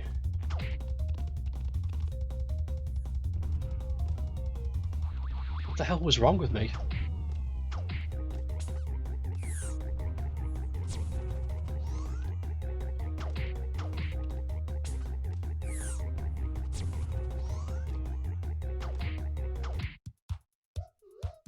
I don't normally take damage to this thing. What the fuck happened? Let's see. Apparently my Gamecasting needs an update and they've sent me an email to verify that. Thank you. What was the other one they did? Sonic and the Knight? Yeah, Sonic and the Black Knight and Sacred Rings are mobile games they tried to make into Wii games and they suck. They don't work and don't play them. You know what's funny? Here's something that's really fucking funny. Sonic and the Black Knight and Sonic and the Secret Rings were both made by the original Sonic team. Okay, not a big surprise, but here's the kicker. During the development of these two games, Sonic Colors was also in development and was also published and funded by Sega Sonic Team, but only in part. The other two games were fully functioned developments through the original team, but the game, the Sonic Colors, now fucking get this, was made by the same people who fucking made Happy Tree Friends.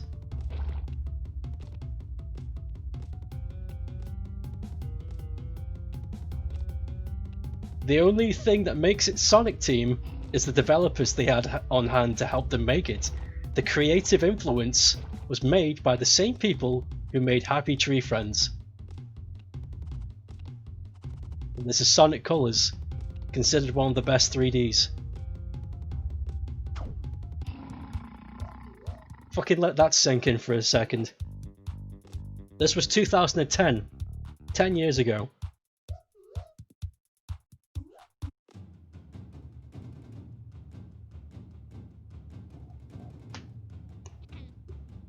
I keep pushing evidence out there, I keep telling people, but they don't fucking listen. The current people of Sonic Team are done. They've been done for over a decade. And there's so much to prove it. Too much to prove it. Have you seen some of the Sonic fan creations on Dream? Yeah, you showed me. You showed me. And they look very impressive.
This isn't so good.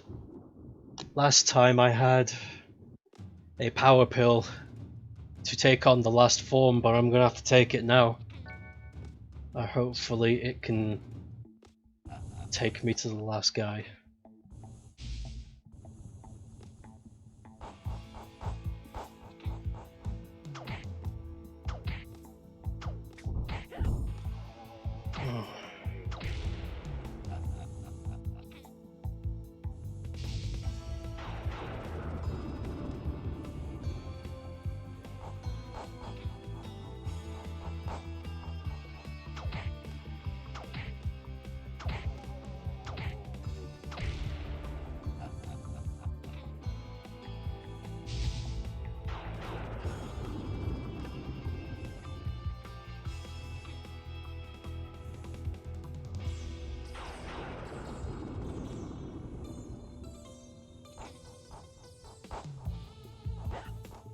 Excuse me?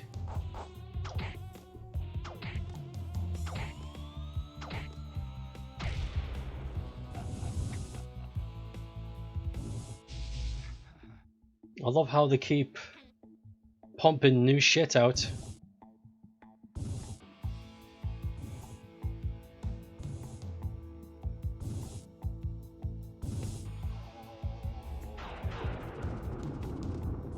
Stuff that you think you're safe from, and then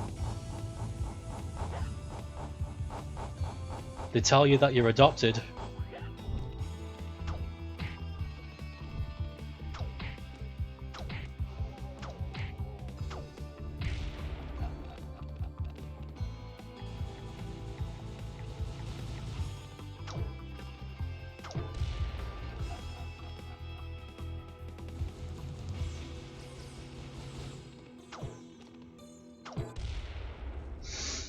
Do we know anything about what's coming next for Sonic? No, and I'm very nervous because the last two things that Sega said about the next Sonic game was they are going to try their best to keep how Sonic used to feel whilst bringing it to a new dimension, which to me doesn't sound like they've learnt anything. And the other thing was the other thing was to reassure the fans they're going to take good care of the franchise, and that also scares me. So based on those two, don't expect anything good out of the next game. Just don't. It'll be something nobody asked for, that'll be half finished again.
Oh, might be. Wasn't paying attention again.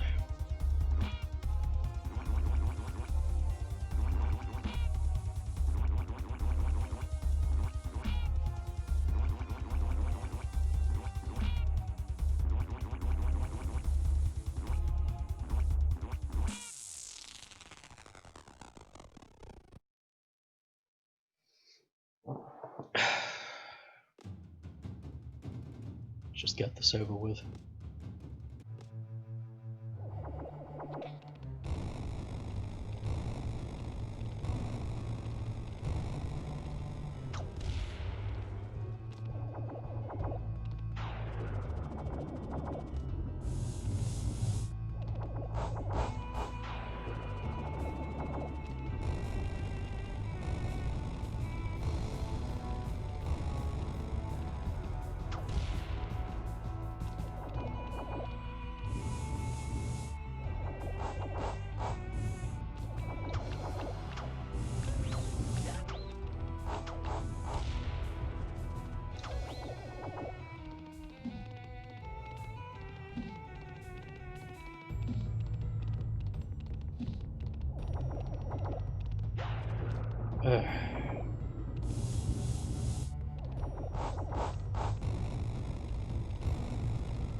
So you can't hit those out of midair. I wonder if I'll ever get to see a Nagoshi Sonic game at Sonic CD. Sonic CD was 100% creative directed by Nagoshi. Oh wait, Nagoshi, sorry! Holy fuck! Sorry, no, forget that.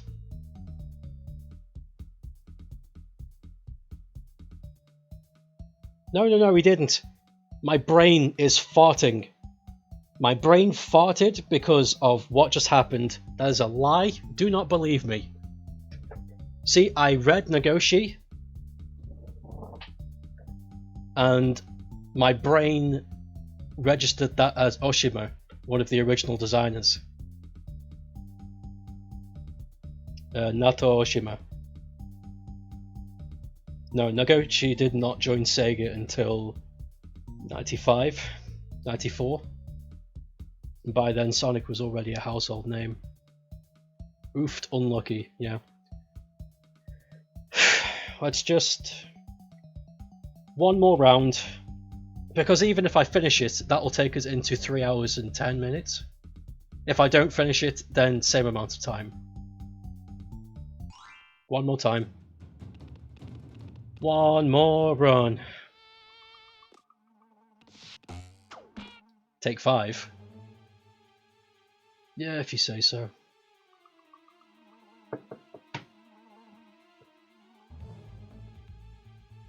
Drink some water. But I've run out. My skull glass is empty. Yeah, I'll go fetch more water. This music though. This music is designed to give you anxiety. So I'm gonna mute this. I'm gonna mute this. Okay. I'll be right back. Gonna get some water. Have a snack? Think about it.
Wait a minute. Someone's been messing with my gorilla plushies. He doesn't normally sit there. Someone's been in my room.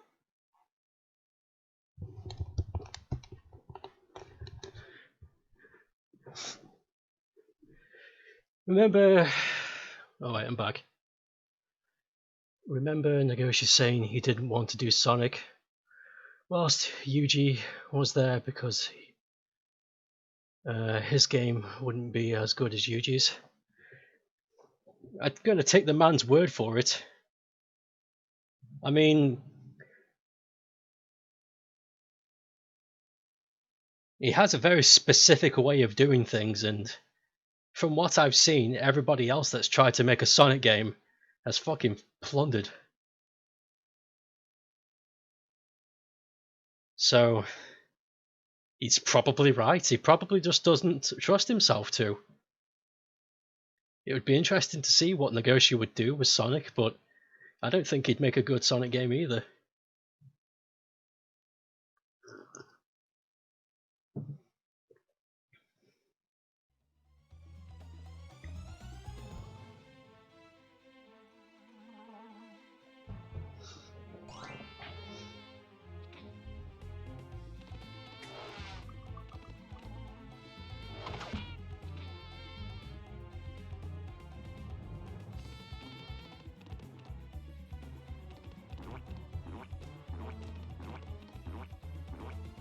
And Nagoshi, his creative direction is very much more focused towards mid-90s Sega arcade. Definitely. He does not have the creative output of early 90s to late 80s. Definitely not. That's not a bad thing. But for creative purposes, it's not a good thing.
Oh yeah, and the big shock that Square Enix have hired Yuji Naka as a creative director is not a shock.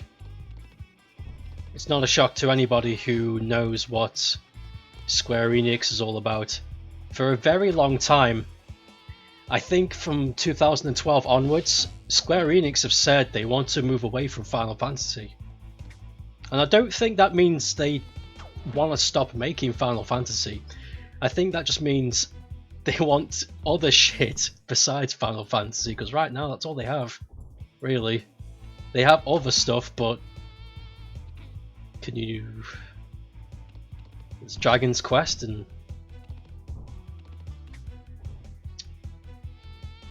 That's about it. And that's under a different creative direction also. I think Square want to branch out and they saw an opportunity. They saw that somebody who once made a franchise that was loved by many is now retired and unemployed, and they were like, come work for us. You can make whatever you want. And he was like, oh okay, let me just go grab my friend from back 20 years ago, because he makes some really cool shit too. Whatever. Square Enix is a weird company, because it looks like they're doing good things all the time, and then they drop the ball, and they drop it so hard that everyone forgets about all the good shit they do. They drop the ball so hard that it lands on a plaque and all the custard goes flying into the air. So just RPGs then. If I was Square, I'd branch out.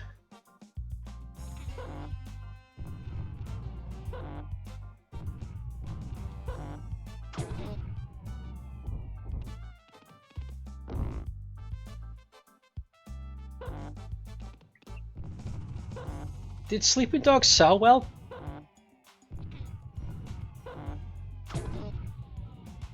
I think it did, didn't it?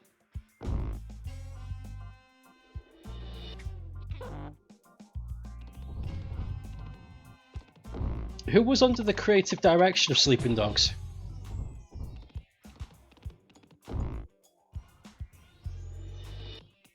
And when did Sleeping Dogs come out?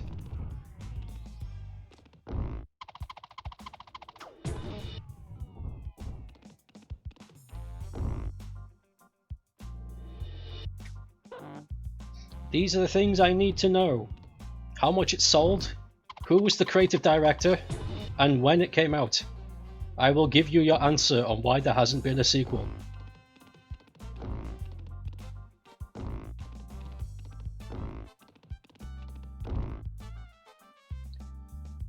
$3 million copies. Bumped up to 4 mil, the remaster. 2012. James Agony.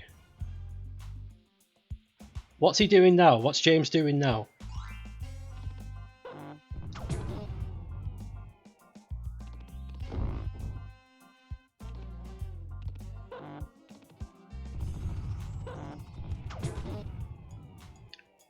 Producers Jeffro Call feature credit.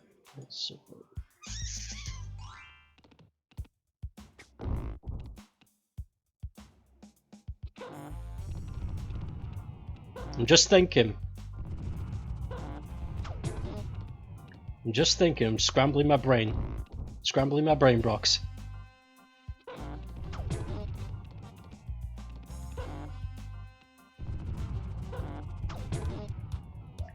United Front Games.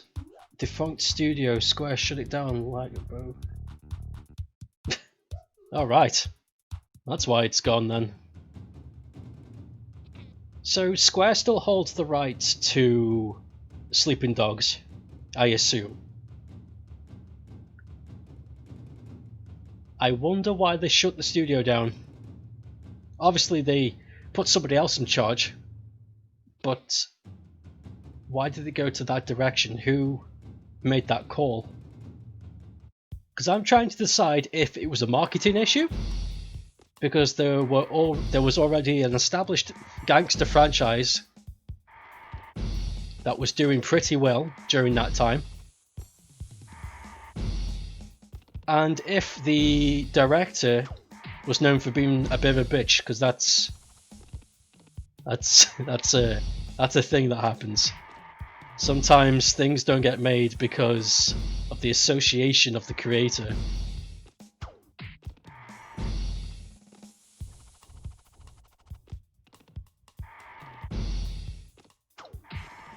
That's why Todd Howard won't leave.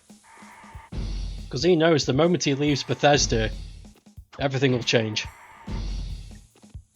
Nobody likes working with him. And I'd love to know why. I'd like to know the stories.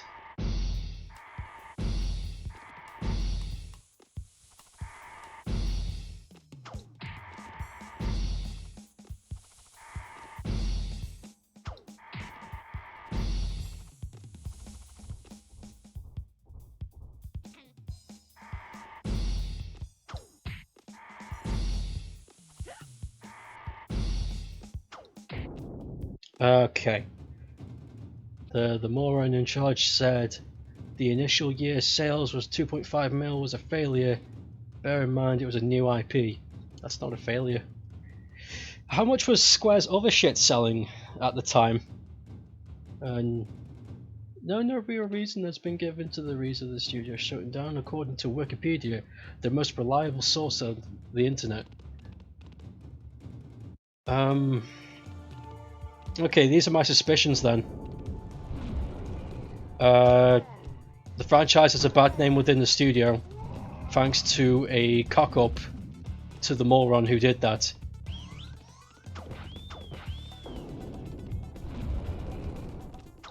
And you know as well as I do, fans asking for something isn't enough for it to come back. I mean, for God's sake, it took how long to get Shenmue ported to modern consoles? When was that website made? 2004?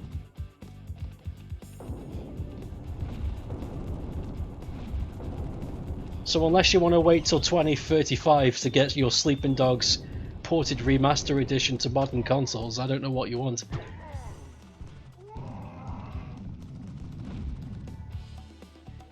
Okay. Jeff O'Connell is the producer of Master Chief Collection. Is he now? Producer though, not creative director. Anybody can be a producer. And we know that, Sneaky. We took that class together. Tomb Raider sold more, Hitman Absolution sold less, but still got a sequel. charges square rule, not united front. Other guy seems to be known for a lot. Interesting. And it sounds like to me, honestly, as pet as it sounds like a creative, not a creative, a power struggle. And the reason why Sleeping Dogs has not been touched is because it's associated with bad blood. Nobody in Square wants anything to do with it because it seems to be attached to somebody who is not desirable.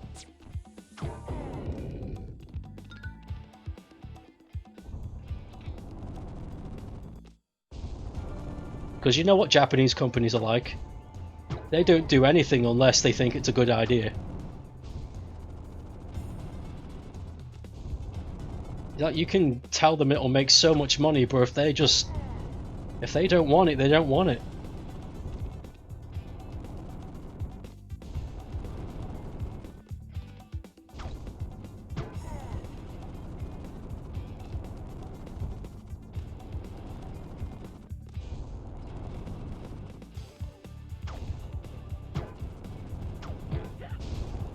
Excuse me.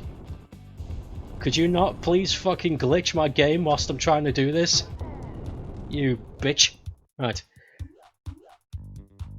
I feel like Sleeping Dogs only becomes something after it was out for a while. It became a cult game. The weird thing is that Square has a big budget Sleeping Dogs film in the production with Dolly Yen in it, or whatever the terms. Has film still in production? Interesting. Why? I think we don't have all the information. I think there's a creative fuck up. There is probably a loophole somewhere that's stopping people from making any games. Like the loophole with Sonic 3 and Knuckles at Sega. Because as long as the Jackson family are still hell-bent on being dickheads, we're never going to see Sonic 3 and Knuckles ported to a modern console ever again. Unless, of course, they all die.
Just like there's an Uncharted film in production, is there? That's gonna be weird though. That's just... the Uncharted games are already like a film. That's gonna be really meta when that comes out. That's gonna be weird. Yeah, we won't know all the details for a while. Sleeping Dogs was good. Well, wish we got more. Be glad that you got anything at all. That's what I try to think. And it comes to a point when it's like it's pretty much out of our hands no matter what we say and try and think together. Just be glad that it happened.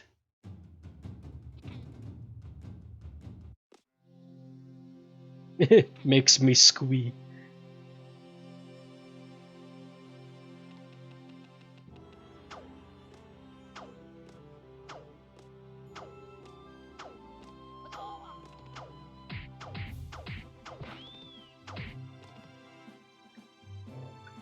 How many squees could you fit in a bee hive?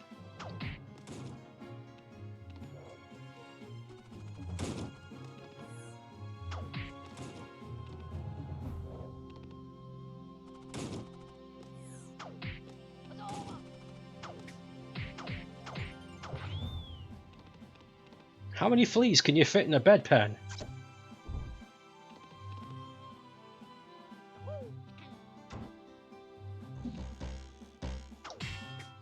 How many eggs can you fit in your mouth? Boiled eggs.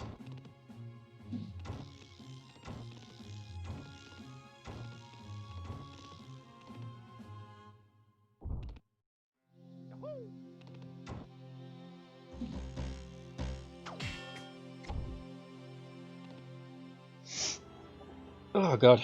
The thing is, Sleeping Dogs stands out in the open world genre even today. The stuff it did in the combination of all the other cool mechanics, it's just crazy!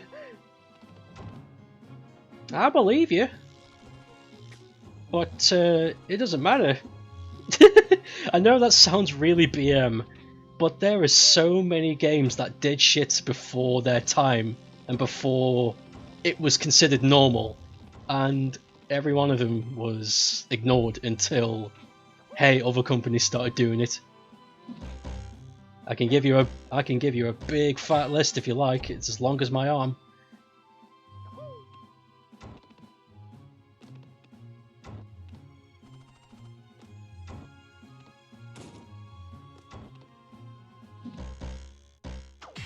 It doesn't matter if the game was before its time, or clever, or innovative. Nobody fucking cares, and it makes me really sad. It makes me wonder what people really want.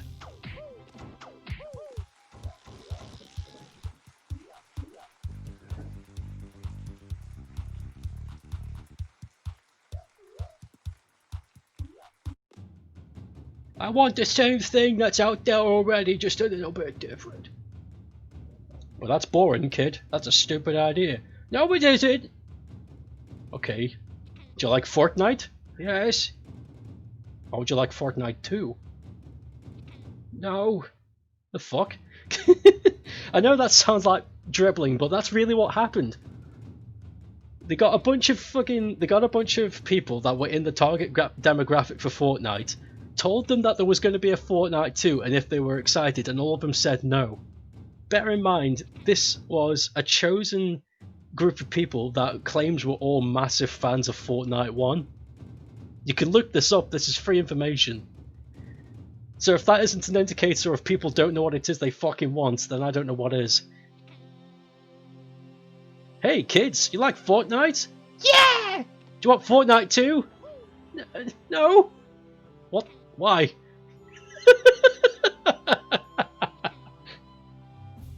The hell's wrong with you? I'm 9. Oh.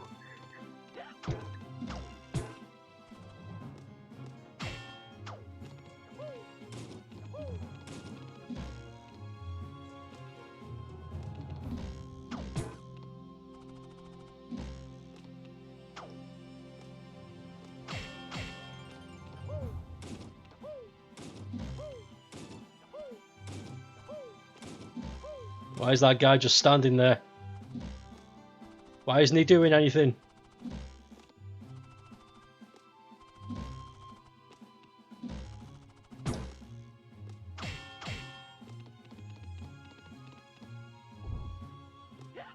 Yeah!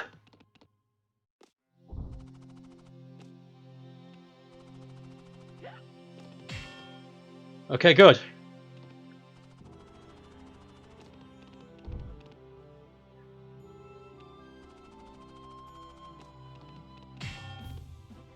Not good.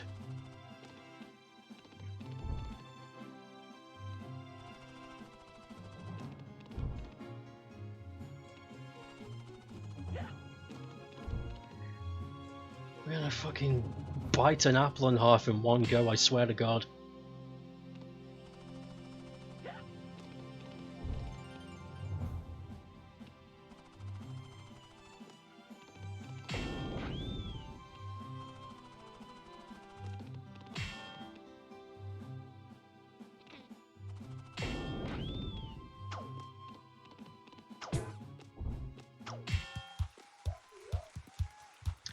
Then there was Capcom with Dino Crisis.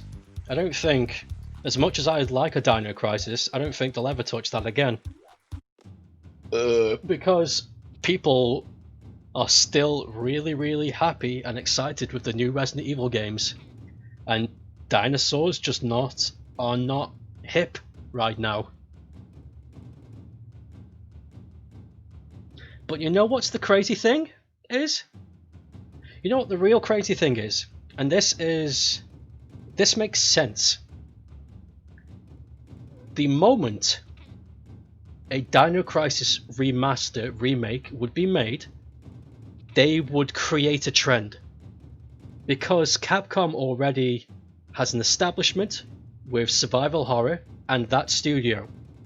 So if they hear that that studio with that horror influence made those games and it was Dino Crisis, that alone would shift the market towards dinosaurs. But the investors won't see that because they don't have any faith in themselves, because all they see is if the hill is already starting to climb up, that's enough for them. Not if there's no hill at all. They don't see how people will respond to that. Capcom can make the trend that dinosaurs are cool if they release Dino Crisis remake. They can. They have that power. But they won't. Because they're a business, and if you do too many risky things as a business, you go under.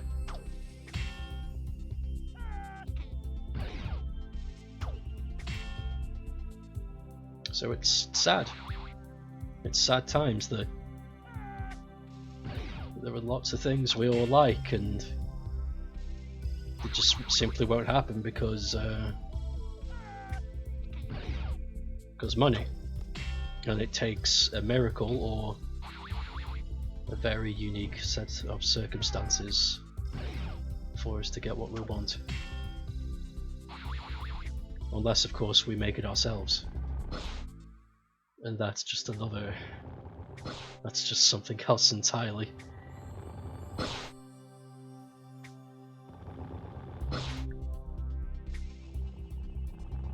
But those people do exist. The people that say, you know what, fuck it, I'll do it myself. I mean, how do you think this game happened? The guy, Raymani, took him 3 years to make this.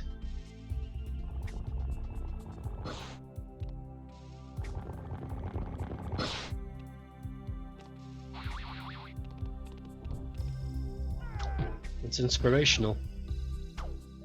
It makes you wonder why other people don't have that kind of drive.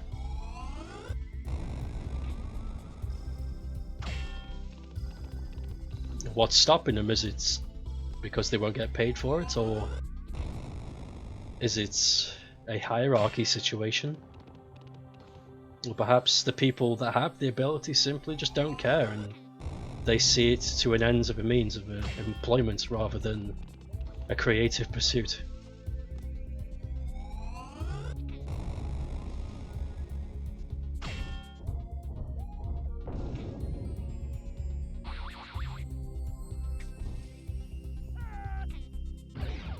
Because people like that do exist.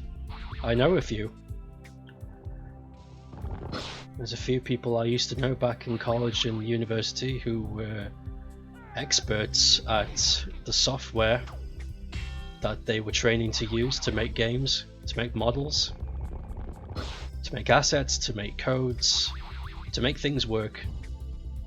And they weren't fan of games at all. In fact, they had no interest. They were just there because they know it's a market, and they took the skill on because they could find work.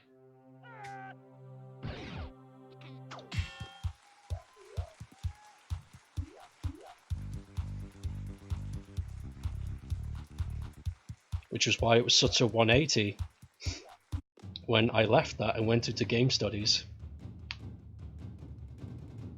where everybody there was a fan of games but had no intention of becoming an academic.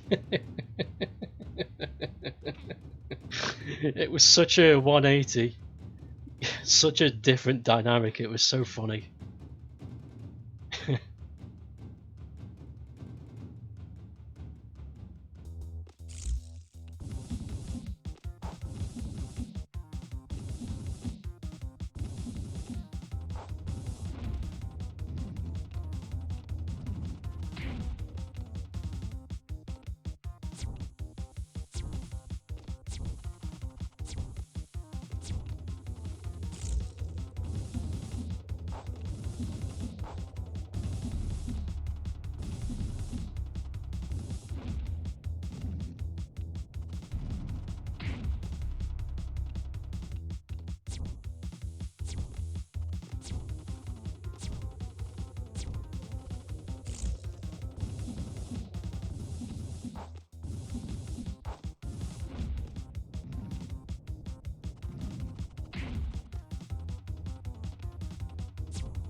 Bam, bam, bam.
to be honest, of new game I want to see.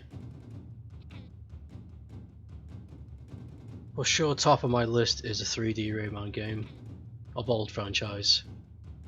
Like you said, I see the 2D Legend games as like a shoot-off. Yeah, definitely. Definitely. They're not the Rayman games, they're like a retelling, a spin-off, a reboot. They're not main Rayman games.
I also want a goofy. Oh, goofy! I also want a goofy Dynasty Warriors. No, you want a good Dynasty Warriors game. 9 sucked big wee wee. I'm afraid I wouldn't know, but I believe you.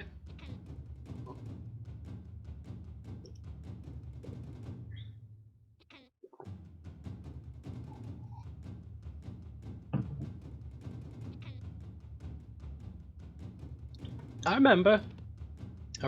I don't know when it was, but we were talking about franchises we really liked. And I remember you bringing up Dynasty Warriors. I think it was the same day we set up a poker tournament in that one room.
Cool, there we go.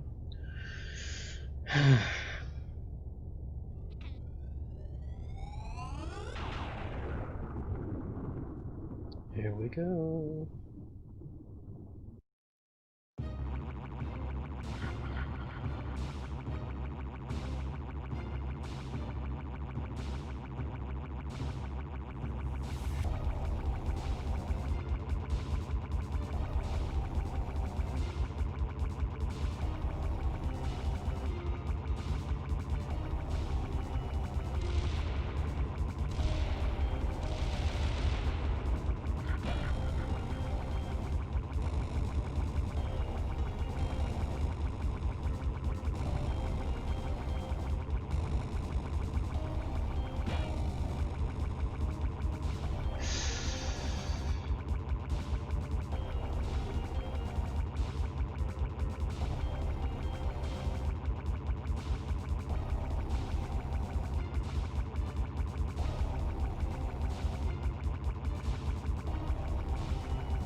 Congratulations.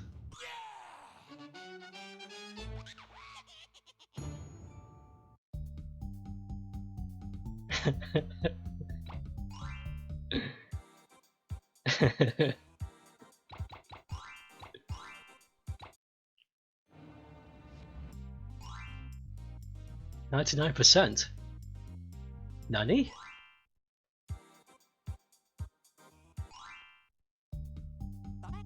But I've done everything, haven't I? I don't understand.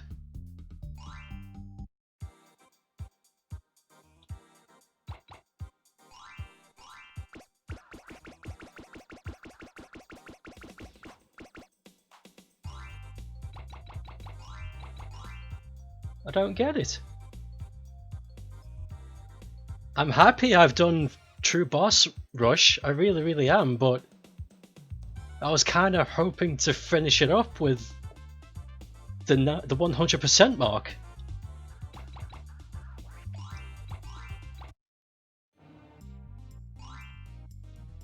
What am I missing?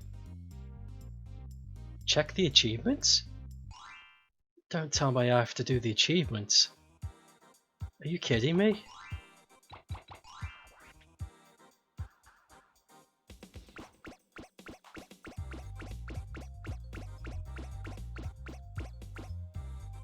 Hold over 5,000 tings.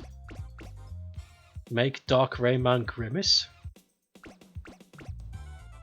Complete Mosquito's Nest without taking any tings. Under 108 seconds. Speedrun challenges. Complete all. Play the game to find out how to unlock this achievement. Get 100%. Complete Dark Legacy without taking any damage. I don't understand. I legitimately don't understand. Is that last skin the last percent?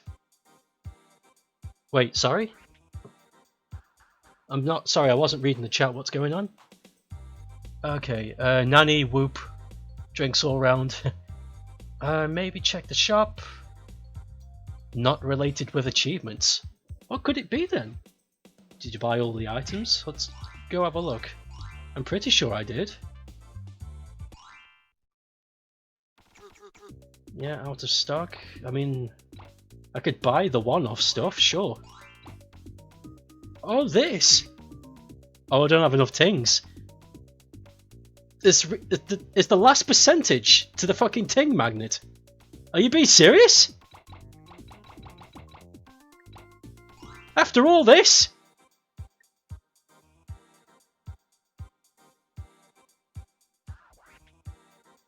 Well, you know what we gotta do then. I'm not leaving. And do you have the navigations? Yes, I have them all. Sorry, can I just enjoy this skin for a second?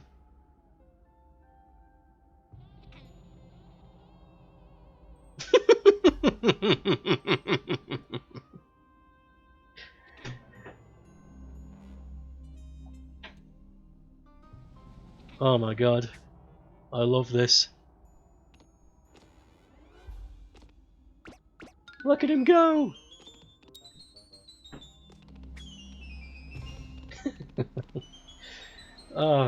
Now this is a reference to the Super Nintendo Rayman game. There isn't actually a Rayman game. Don't let me get your hopes up. It's originally Rayman was going to come out on the Super Nintendo back really early on, and he looked like this.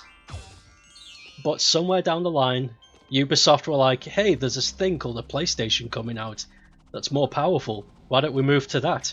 And they were like, okay, that's all it is.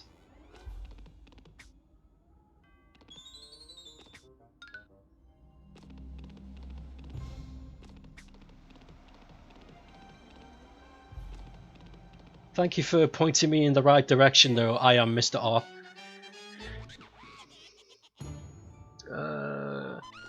If I was...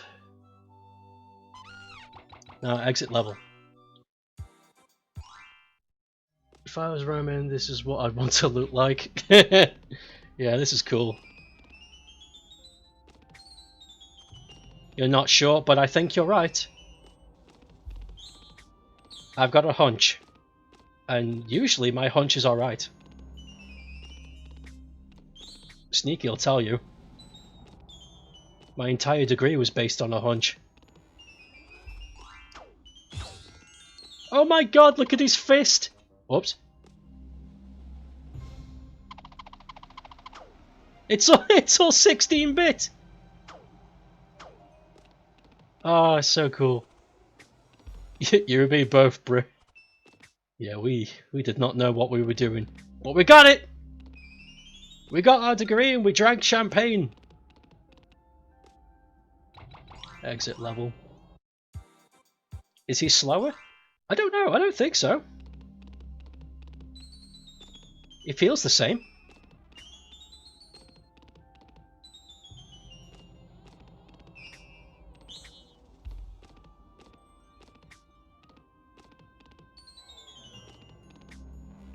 What?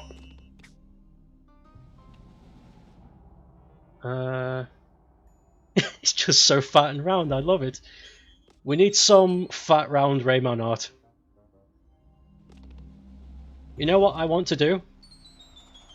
Another day, someday, some other day in the future, I will return to this game and just play it through a casual playthrough again and activate the cheat code to unlock this skin, and we'll play through the whole game as this skin, but not 100%, okay?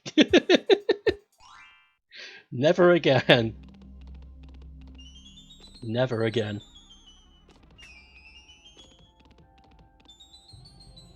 But I think you're right. I think once I buy this Dumbass little magnet. We good.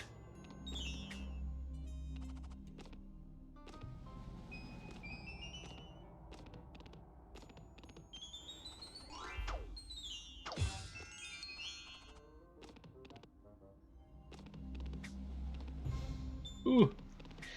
By the way, I know this is the fastest way to get tings because in the original Rayman, I used to farm this level to get lives.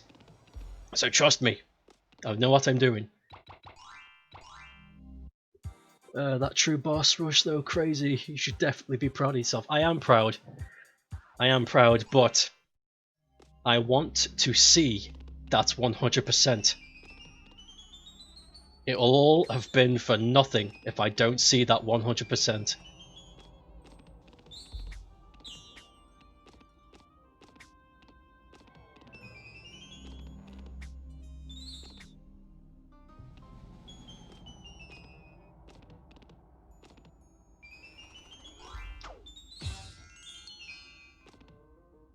I love him. His little golden shoes. You could gamble. I could gamble.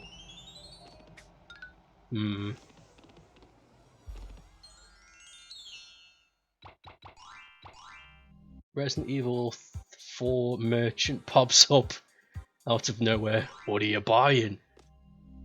Get lost, the Resident Evil 4 merchant.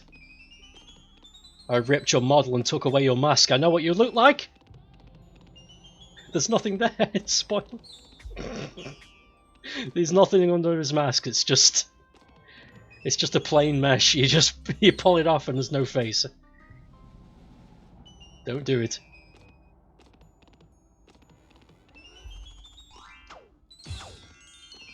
We're almost there. Hello, stranger.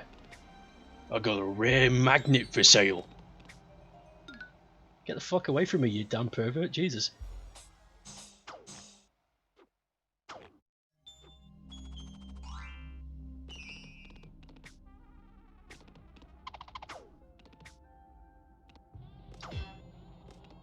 Are you being serious? Come on.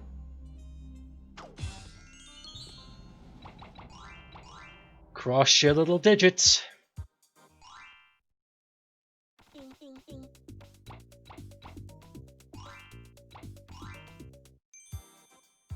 Ah!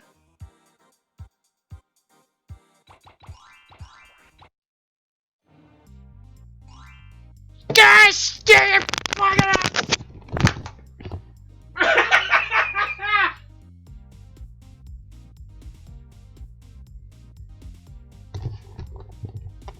It's done! It's over!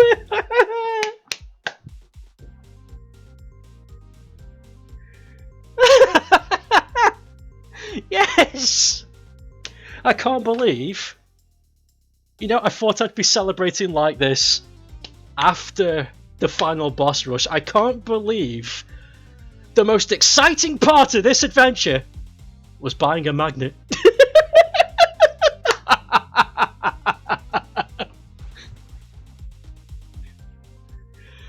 Oh god.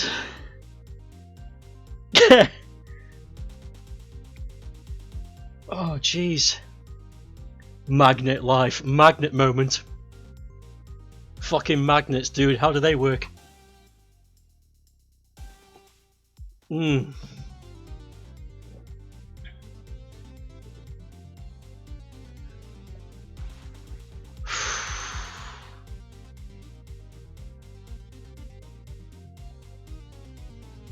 Wow.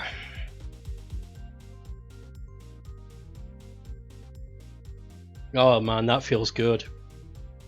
That feels too good. Man, this is illegal somewhere. Feeling this good is illegal somewhere.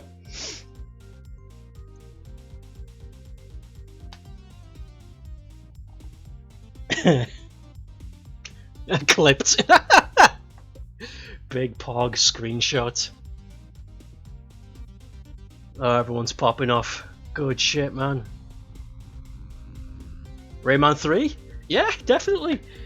Okay, I'm gonna... Hold on. Let's just let's go to this, because this is the end of the stream. But I'm gonna relax for like 10 minutes, so 10 or 15 minutes chat.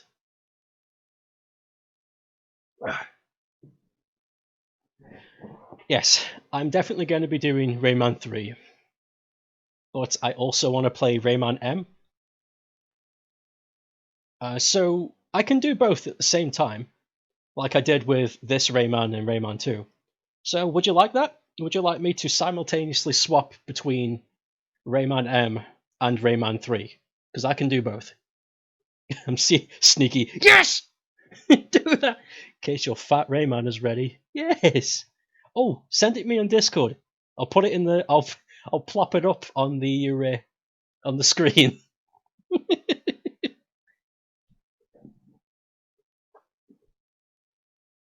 Sounds good. Yeah, brilliant. Okay, Rayman M and Rayman 3.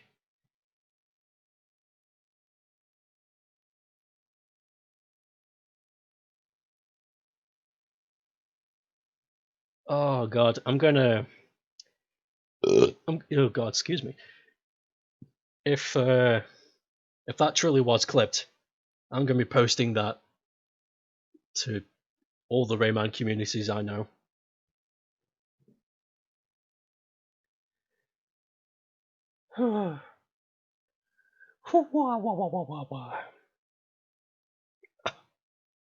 Jesus. Now I defo want a 100% tie. Dude, doing 100% runs on games is so good. It's really brutal, but it's fucking good, man. You feel really good after. Especially if the game's hard.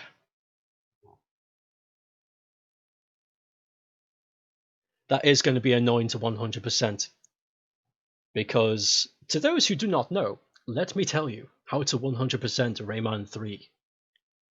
The first part of it is to get all the cages, which is simple enough. But the hard and tricky part is to get a certain amount of score in each zone. And you won't get a certain amount of score in each zone if you don't play good. If that makes sense. You see, when you finish a level in Rayman 3 and you pause the game, you get a little face stamp of Murphy. And if you don't have a high enough score, you get a sad smiley face. But if you do have a high enough score, you get a happy smiley face. And if you get all smiley faces on each route, you unlock a Easter egg just before the final boss. That's how you know you've done everything you can in Rayman 3. It is annoying. But I do remember unlocking the secret place once, so I know I can do it. And here's the bonus. You can go back as well. So if I make it to the Tower of Leptis and I don't have all the smiley faces, I can just go back and do it again. So there's that. There's no one trick pony. It's all flibbity jibs. Jess, are you still there? Where's my fat Rayman?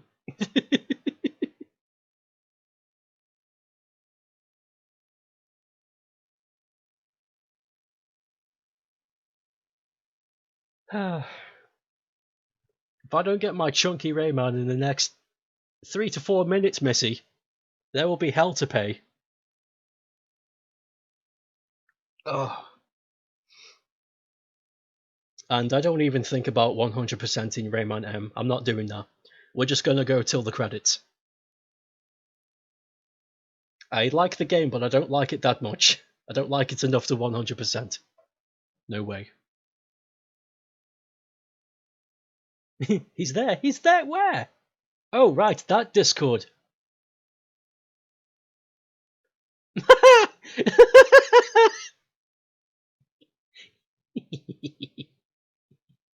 Okay. Okay. Hold on. Hold on. I gotta be.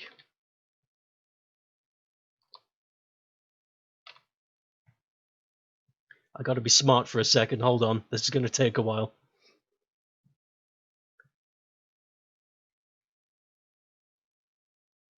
Yeah, this guy's cute.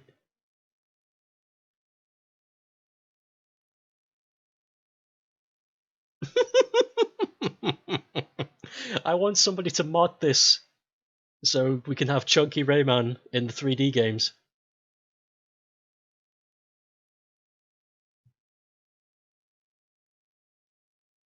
Okay.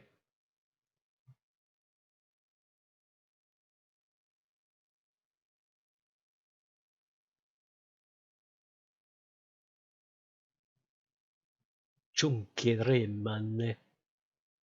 Chunkus.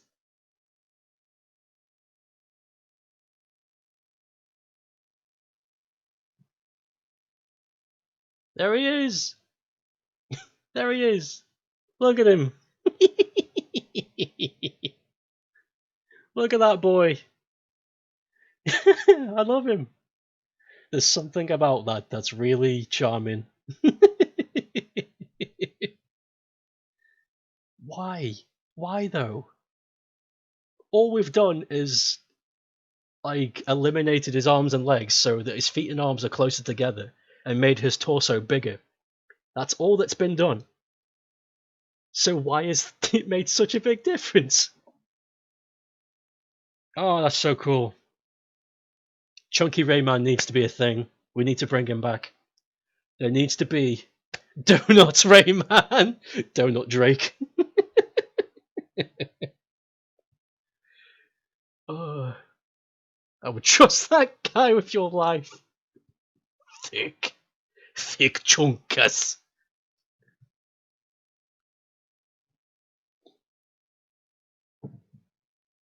Oh, God. Okay. Oh, look. I'm going to be staring at this for a while. Okay. Right, I'm going to go. I'm going to go because I'm tired. I'm going to be hungry in an hour. So I'm going to prepare dinner. And I've got a lot of posting to do.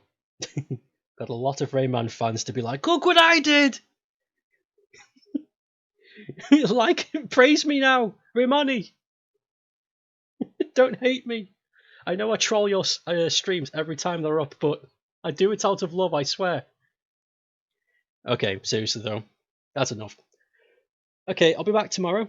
We'll start Rayman 3. Because, why the fuck not? Hopefully tomorrow. I'll let you know. Kids, subscribe to my Twitter. Follow me on Twitter if you really need to know.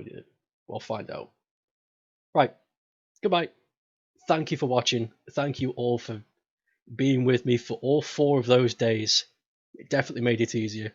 You were all such troopers for cheerleading me on. Thank you so much. Goodbye.